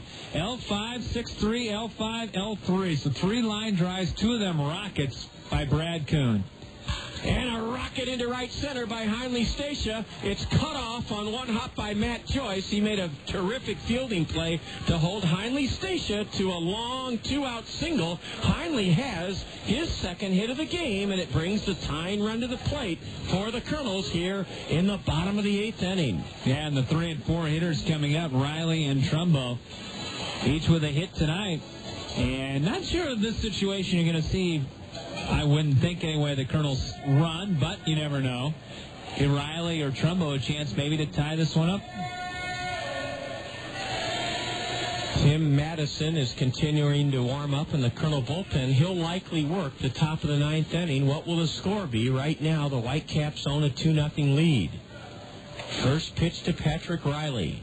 Swing and a miss, and darting off first, Heinle Stacia. Scott, are you surprised at how deep Laster and Maybin are playing in left and center? A little bit maybe in center, but in left with that short porch over there, I'd say he's probably in pretty good position. Man, Cameron Maybin is playing out of sight in center field. Riley takes a changeup low. It's 1-1 to Patrick. Pat has one of the 6 Kernel hits tonight. Reached on an infield single his last time up. Started play 10th in the league in hitting with a .343 average. Maybin's in the 5.63 area code. He sure is. Here's a towering fly ball. He had him played perfectly to straightaway center. Cameron staggers a few steps to his right to tuck it away. Patrick Riley skies to center to end the Colonel 8th. No runs against the reliever Ricky Stike for the Kernels. One hit. Kernels have out-hit West Michigan 6-5 now. There were no Whitecap errors. The Kernels leave one and have left 6 tonight and had 2 men thrown out at third base. We go to the top of the 9th inning, and it looks like we're going to have a U.S. Cellular call to the Colonel bullpen, but it's going to be Brock Butcher coming in, and we'll tell you about him when we return. After 8, Whitecaps lead it 2-0. This is Colonel Baseball on the Colonel Radio Network. Cedar Rapids' oldest wholesale greenhouse is also Cedar Rapids' full-service landscaping and lawn care center. Cedar Rapids Greenhouses has been serving eastern Iowans for 50 years at the corner of Johnson Avenue and Edgewood Road, behind Guppy's on the Go. Cedar Rapids Greenhouses has a full line of trees and shrubs like magnolias, maples, and lilacs. And for a limited time, buy any potted tree and Cedar Rapids Greenhouses will deliver and plant it free. If you're searching for the right beautification project, let the trained landscape designers at Cedar Rapids Greenhouses help you create a unique plan for your home. From retaining walls to ponds, waterfalls, and fountains, they'll work within your budget and taste, and they do free estimates. Lawn care featuring mowing, fertilization, seeding, sodding, aeration, dethatching, maintenance, and cleanup are all done with care and precision. For the highest quality and low prices, see the difference at Cedar Rapids Greenhouses, Eastern Iowa's full-service landscapers at the corner of Johnson Avenue and Edgewood Road. Hi, I'm Phil Andrews, your local Pekin Insurance agent at Andrews Insurance in Cedar Rapids. I'd like to introduce you to an easy-to-understand, affordable life insurance plan with great benefits.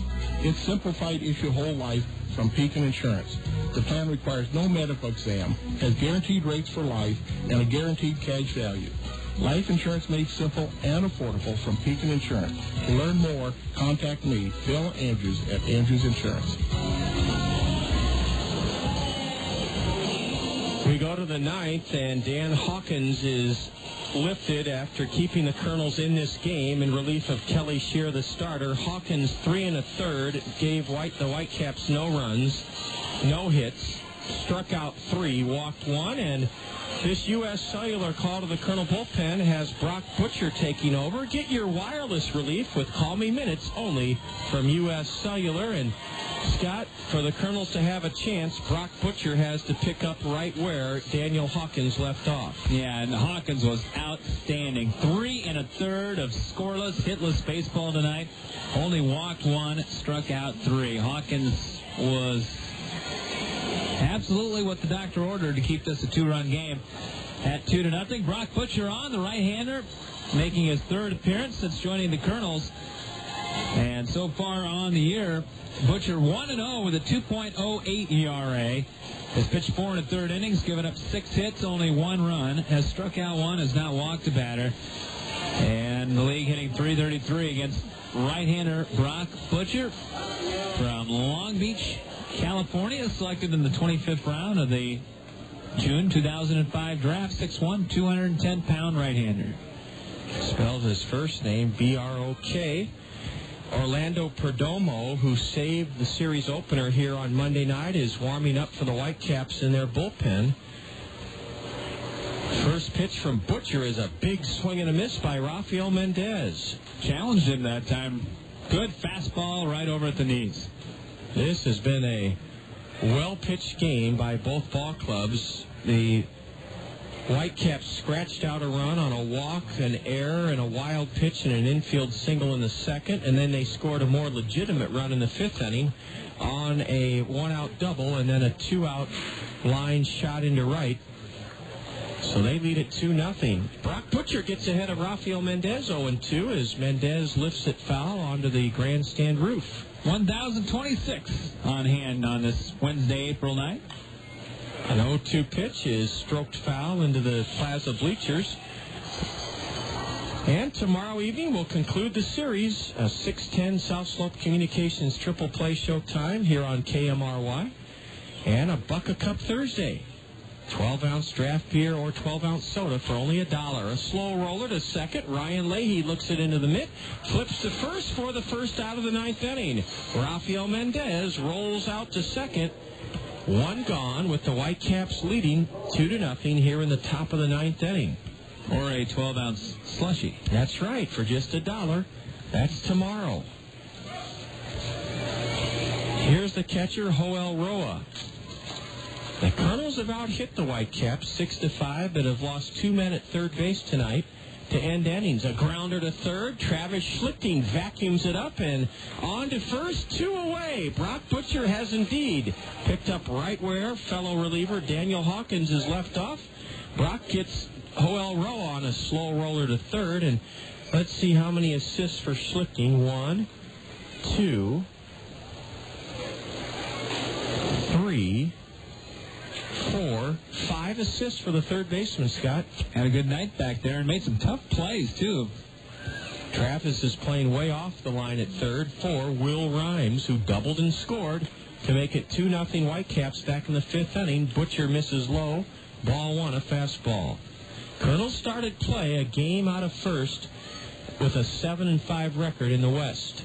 A game behind Kane County. Boy, isn't it something, Scott? The A's and Angels, our parent club, will probably battle all spring and summer for the AL West title, and there's Kane County and the Kernels. The Cougars are an affiliate of Oakland. That's right. They always have good teams. Ball 3 is low, and Will Rhymes, boy, you don't want to put him on with 2 out because he's likely to cause some trouble on the bases. Yeah, especially with Hollimon and Maybin coming up. Can Brock throw a strike? Yes, indeed. Well, no, I'm sorry. Over, but I guess low. Brock Butcher can't believe it, and the crowd can't either. Well, I ask you, John, I think this is, year 2 for the different look for the Whitecaps here. They used to have the Detroit Tiger look-alike road, very plain black uniform numbers and everything. I like these better, I think. They have a little more of...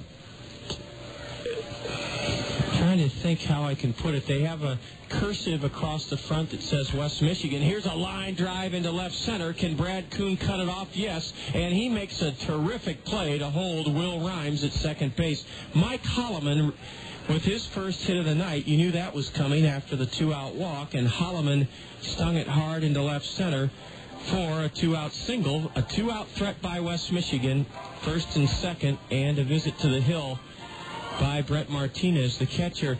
The Whitecaps have a little bit of almost a Lake Michigan blue hue to their uniforms where it says West Michigan. And I guess, Scott, they still have enough of Detroit in them with those very dark blue, almost black socks and black hats. So in answer to your question, I think their road uniforms are a little snazzier. That was the word I was looking for, but still very, very traditional. Be careful here. Cameron Maybin. Line drive into the right field corner. Should score a pair. 1 run is in. That's Will Rhymes. Here comes Mike Hollimon. They wave him home. The relay throw to Leahy, and it's a 4-0 game. You knew when we walked Rhymes with 2 out, we were opening up a can of worms, and the Whitecaps have a cushion now. 4-0. Cameron Maybin, as you heard Scott say, look out now. He laced it into the right field corner, and he drove in a pair. How often do 2-out walks come back to absolutely kill you? And not a bad pitch. Maybin just went with it, strong enough to hit it hard down the line. And I tell you what, this guy, you hate to label anybody as a can't-miss guy, but this guy has got all the tools. He has tripled for the second time in this series, a 2-run, 2-out triple. And, yes, Scotty reminds me of a few years ago, and this guy is a Tiger regular now, Nook Logan. Nook Logan was a left-handed batter who could fly, and Nook is the everyday center fielder for Detroit now, isn't he?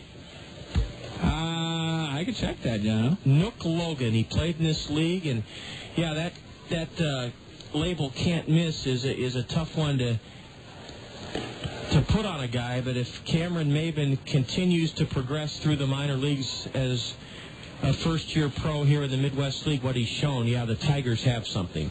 1 ball, 2 strikes to Matt Joyce. Brock Butcher trying to get out of this ninth inning without allowing any more damage. The 1-2, up and away for a ball. 4-0 now, Whitecaps. This 2-out rally in the ninth started with a walk. And you just knew right then that we were in for trouble. A base hit to center followed, then a 2-run triple. Brock fires high and away, and it's a full count now to Matt Joyce. I don't think Logan's up right now in Detroit. Well, I'll tell you, he was an exciting player in this league, and I know thought he was an everyday player last year, but it had such an unusual first name, Nook Logan, N-O-O-K. Here's a line drive and a leaping stab at short by Heinle Stacia. Heinle got out his pogo stick and used it to make a leaping stab on a line drive by Matt Joyce, and Brock Butcher does get out of the ninth inning without giving up any more runs. 2 for the Whitecaps in the ninth on 2 base hits. No Kernel errors, a walk, and the Whitecaps leave a runner aboard. They've stranded 9. Well, the Kernel Hill is a little steeper to climb as we go to the bottom of the ninth inning. It's now West Michigan 4, the Kernels nothing. You're enjoying Kernel Baseball on the Kernel Radio Network. It's unheard of and industry first. A car and truck from the same manufacturer to win the coveted Motor Trend Car of the Year and Motor Trend Truck of the Year in the same year. And the award goes to Honda. Yes, the 2006 Honda Civic wins the Motor Trend Car of the Year, and the 2006 Honda Ridgeline wins for Motor Trend Truck of the Year. And you can find them both at Randy Kill Honda on Center Point Road Northeast. Randy Kill Honda is the home of confidence. Check out their huge selection of new inventory, including the Honda Civic Hybrid, with fuel savings of up to 50 miles per gallon on the highway. You owe it to yourself to see why Motor Trend voted the Honda Civic and the Honda Ridgeline the Motor Trend Car and Motor Trend Truck of the Year for 2006. Visit Randy Kill Honda in person on Center Point Road Northeast or online at randykill.com. Randy Kill Honda, where they treat you right. Hy-Vee, the most respected and recognized brand name in our entire great state. Your Cedar Rapids and Marion Hy-Vees value the vital role professional baseball plays in our community's fabric. Our treasured tradition of affordable, wholesome entertainment that brings families, friends, work colleagues, and customers together for lifelong memories. Your Cedar Rapids and Marion Hy-Vees are proud to support the best thing going in eastern Iowa, the wonder of Kernels baseball.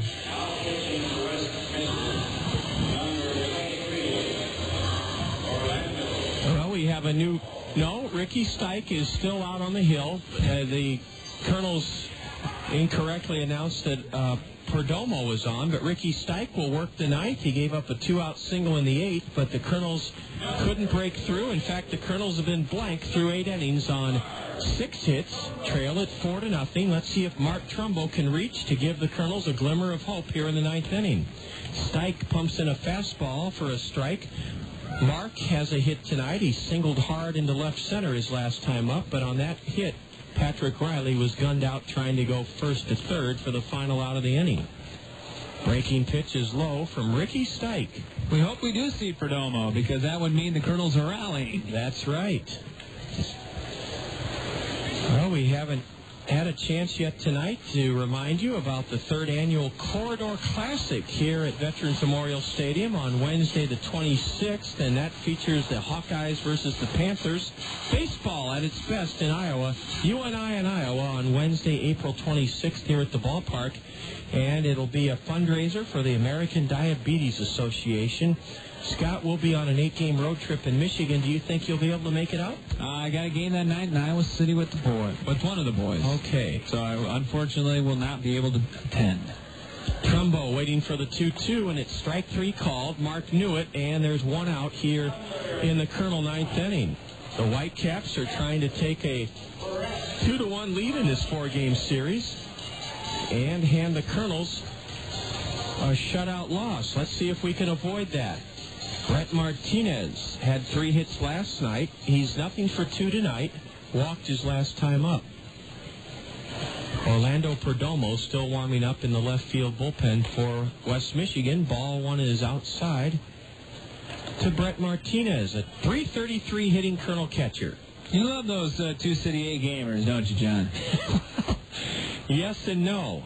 I tell you, I chuckle, Scott, because we have so many things going on this spring at the ballpark with Well, tomorrow night is our first school night of the year. I'm working with Suzanne Nichols, and it's Grant Wood Elementary School night. In fact, Suzanne's listening in right now with her husband, Dana, because she's going to come over after the game and test out a video that will highlight Grant Wood School tomorrow. Great.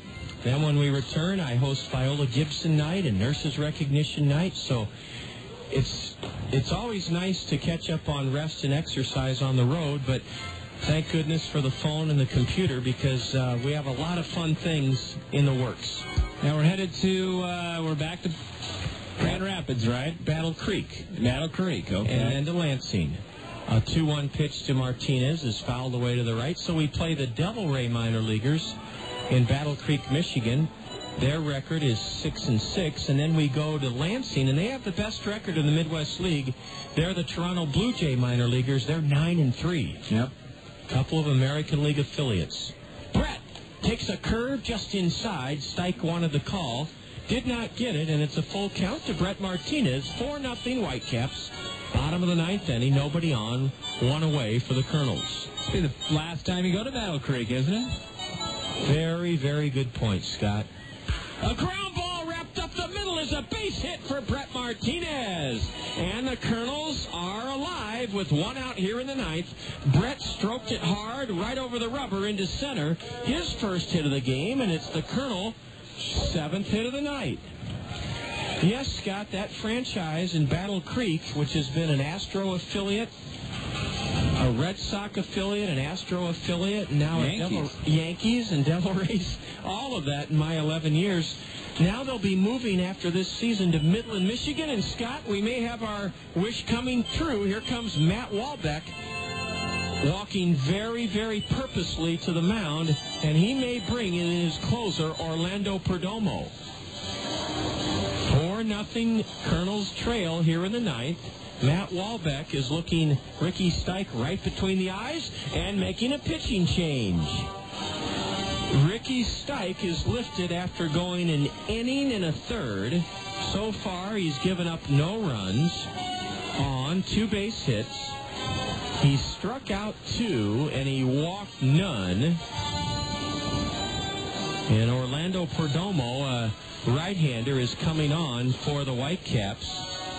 And, Scott, so far this season, Perdomo has been virtually untouchable. Yeah, so far he has been. No record, a 1.50 ERA, making his 7th appearance. He has 5 saves in his first 6 appearances. Has pitched 6 innings, given up 5 hits, only 1 earned run. Has not walked a batter and has struck out 9 in his 6 innings of work so far for Orlando Perdomo, who got the save Monday night here. An inning pitched, no runs, no hits, 2 strikeouts, no walks. He worked the ninth here on Monday night. Yes, Scott, the Battle Creek franchise is moving to Midland, Michigan. Have you ever been to Midland? Have not been to Midland. It's good golf country. Michigan's guy, is that, it's by Battle Creek, though, isn't it? Actually, it's quite a bit further north. Okay. And I'm surprised there was no grousing by the fellow owners, or the owners in the Midwest League, because it does add quite a bit of travel time and expense to the Midwest League travel map, but that franchise is being supported by Dow Chemical in Midland, Michigan, the new franchise. And, yes, Dow Field? Do I hear Dow Field coming? Quite possibly. They've already announced a hiring of a 34-year-old general manager, and I'm sure they'll have some sort of naming contest among the fans. So that's it's been a long battle in Battle Creek to keep baseball thriving, and it just never quite turned the corner. It's a great amateur baseball city with the Stan Musial World Series.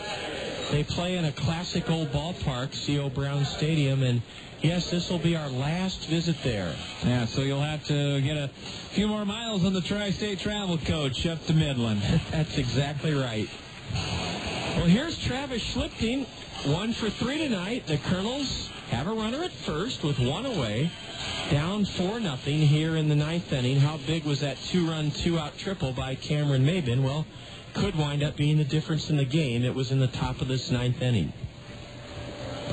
Schlichting facing Orlando Perdomo. Fastball low and away, ball 1. Got an unusual motion Perdomo does. He kind of flings his whole body at you, and it's got to be tough for the hitters to pick up the ball. Couple that with Orlando's long-sleeve dark blue shirt, and it sure is hard to see. Schlichting pops one foul way down the right field line. It's chased by the first baseman Mendez, but it's up into the Plaza bleachers section. 1-1. Yes, tomorrow evening is Grant Wood Elementary School night here at the ballpark, coupled with a Bucket Cup Thursday.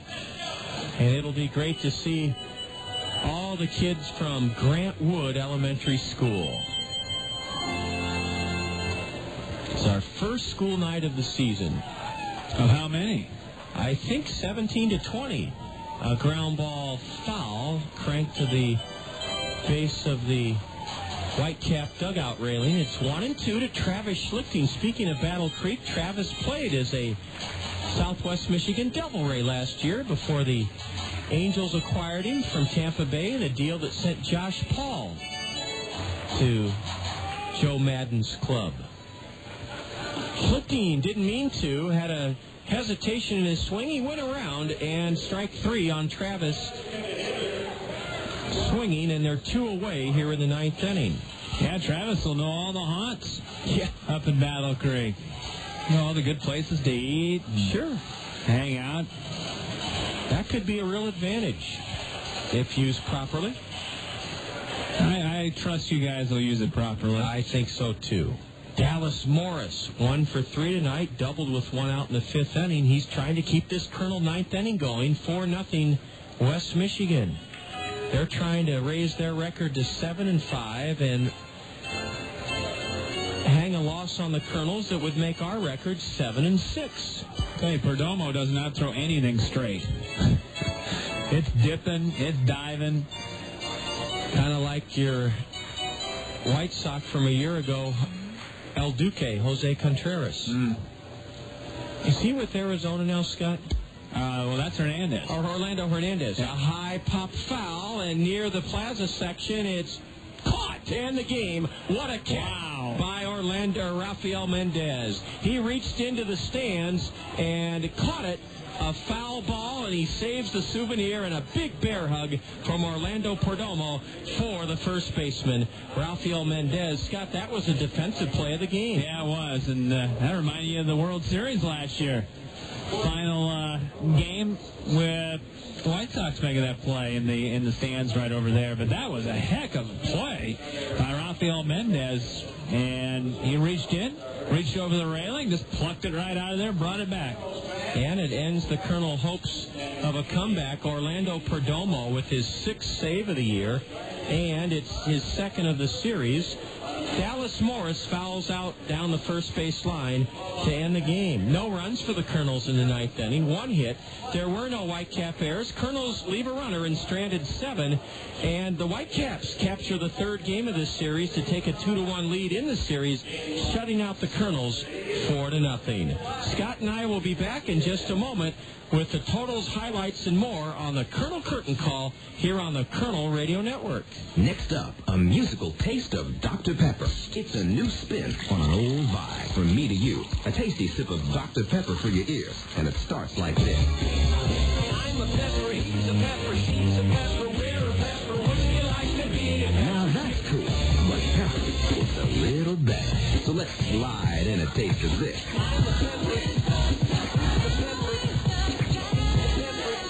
Right on.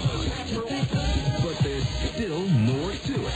I mean, there's nothing like it, because every sip is a kick and mashup of 23 different flavors. So for the true taste of Dr. Pepper, we dial it up even more.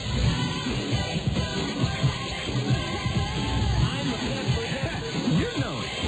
With 23 flavors mixed into one bold taste, every sip is a cool mix of music to your mouth. Dr. Pepper, there's more to it.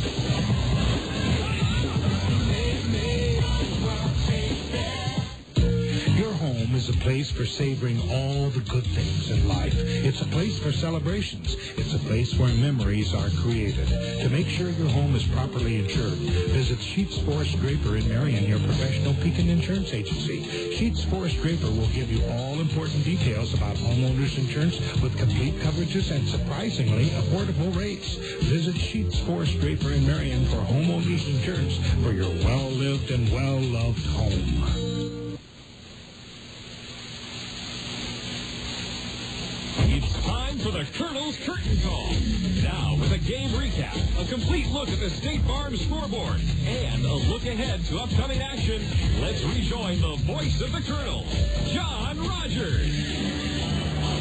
Well, welcome back on a beautiful evening for baseball. The Whitecaps blanket the Kernels with tough starting and relief pitching and shut out the Kernels 4-0. West Michigan with the victory that earns them at least a split in this series. We'll look ahead to tomorrow evening's series finale in just a moment. But right now, with our game recap, Scott Unash. All right, won't take very long tonight, I don't think, John, to recap this one. As the Cedar Rapids Kernels go down to defeat tonight by a final score of 4-0 in this one. Kelly Shearer and Ramon Garcia started things off tonight for both teams, both left-handers. Garcia 1-1, Shearer coming in with no record on the year.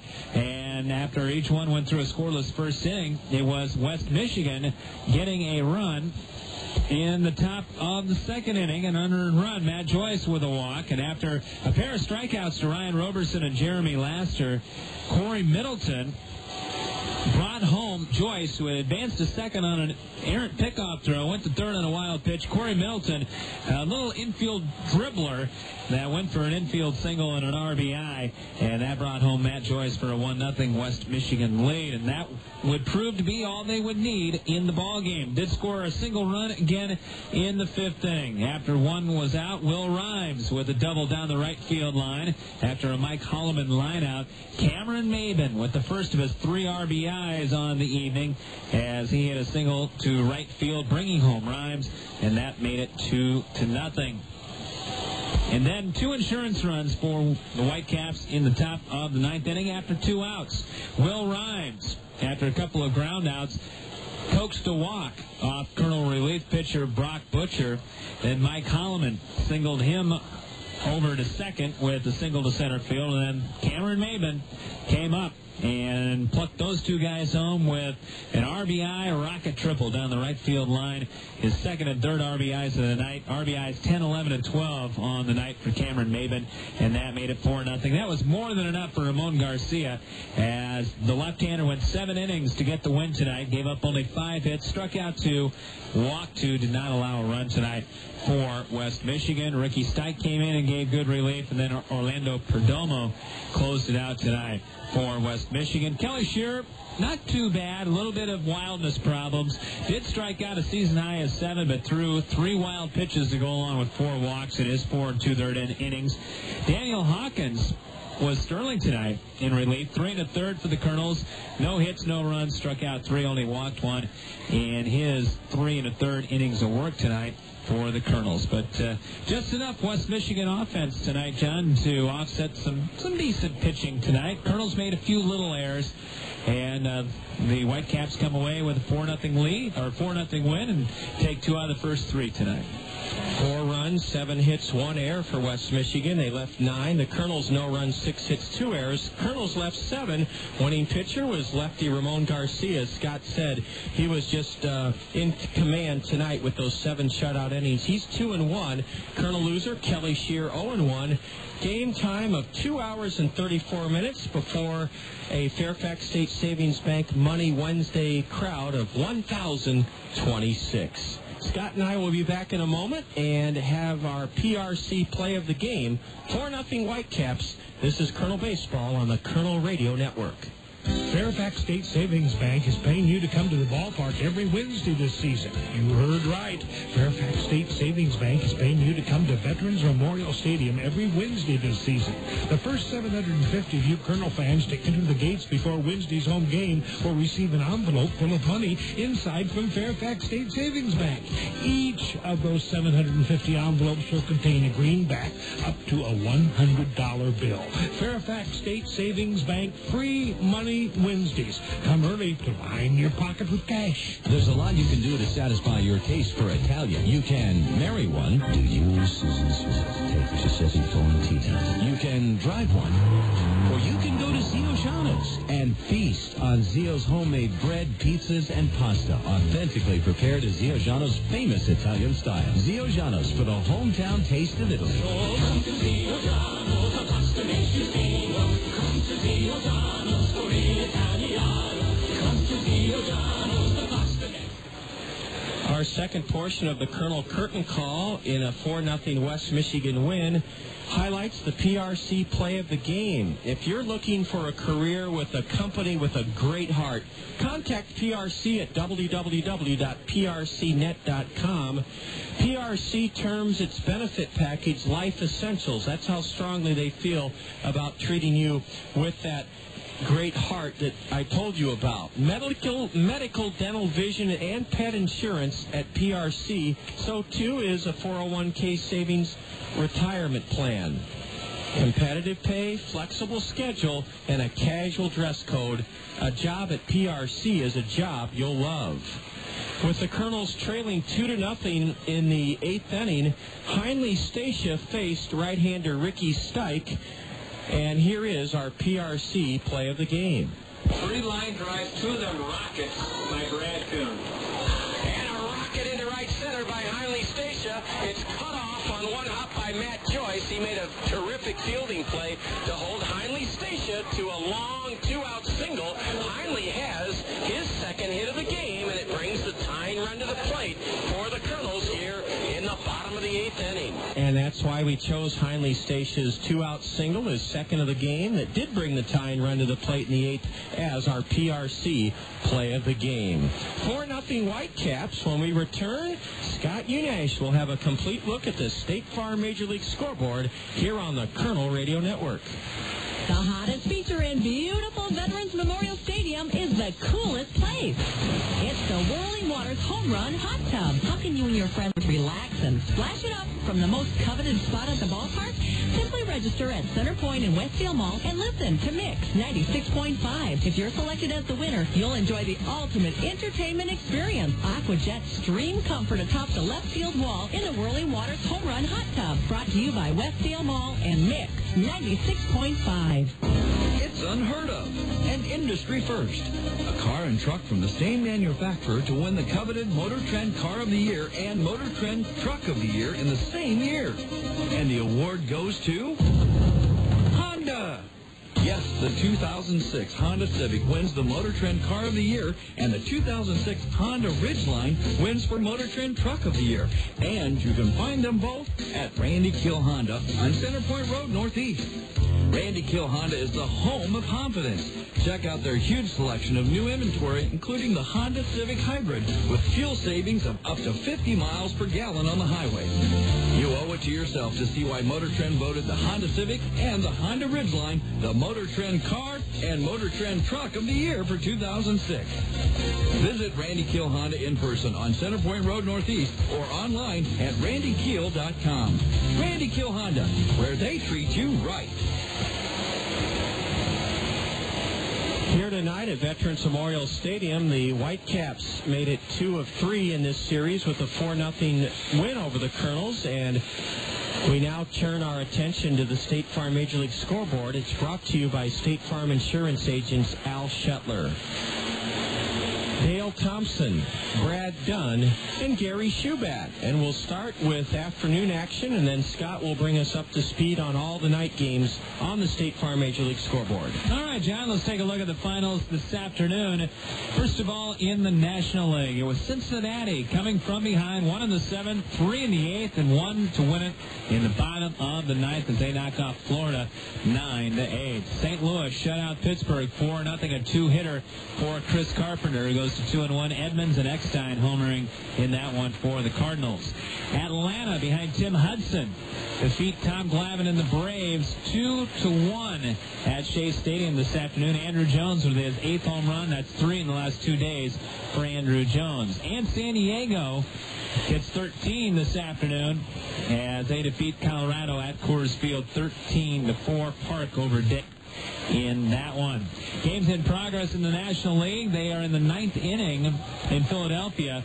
It's the Nationals and the Phillies tied at 6. Whole bunch of homers in that one. Ryan Church, another one for Washington. Livan Hernandez. How about that with a home run? I think that's 5 pitchers now to hit home runs this year. Don't tell me the ball's not juiced, John. Abreu has hit his 4th, Howard his 3rd, David Bell his 2nd in that particular ball game. Milwaukee leads Houston 2-1. That one in the 7th inning at Houston. And just underway, they're in the top of the 3rd inning. The Giants with an early 1-0 lead on a Sweeney home run over Arizona. And the Cubs have struck for 1 in the top of the 1st inning, and they lead the Dodgers 1-0. In the American League from this afternoon, it was the Yankees over Toronto 3-1. Mussino over Lilly. Mariano Rivera with his 2nd save. Alex Rodriguez with his 5th home run in that one. White Sox had a no-hitter going into the 7th with Javier Vasquez, and they shut out the Royals 4-0. Vasquez over former Midwest leaguer Scott Ellerton. Bobby Jenks picks up his 6th save of the year for the White Sox. Uribe with his 1st home run for Chicago. Boston and Kurt Schilling get a victory tonight, 9-1. Schilling becomes the Major League's first 4-game winner, 4-0 with a 1.61 ERA here in the early portion of the year for Kurt Schilling. Baltimore right now clobbering Cleveland 13-8. That one in the 8th inning. Martinez, Boone, Peralta, Gibbons, and Patterson have all hit home runs in that one. Our parent club, the Angels, the LA Angels of Anaheim, holding on to a 9-8 lead right now at the Metrodome against the Minnesota Twins. And just underway, Seattle hosting Texas, no score in the first. Millwood on the mound in that one for Texas. And Detroit and Oakland are scoreless as well. That one at the Coliseum in Oakland. Complete look at the State Farm Major League scoreboard here on the Colonel Curtain Call, sponsored by State Farm Insurance Agents Gary Schubat, Brad Dunn, Dale Thompson, and Al Shetler.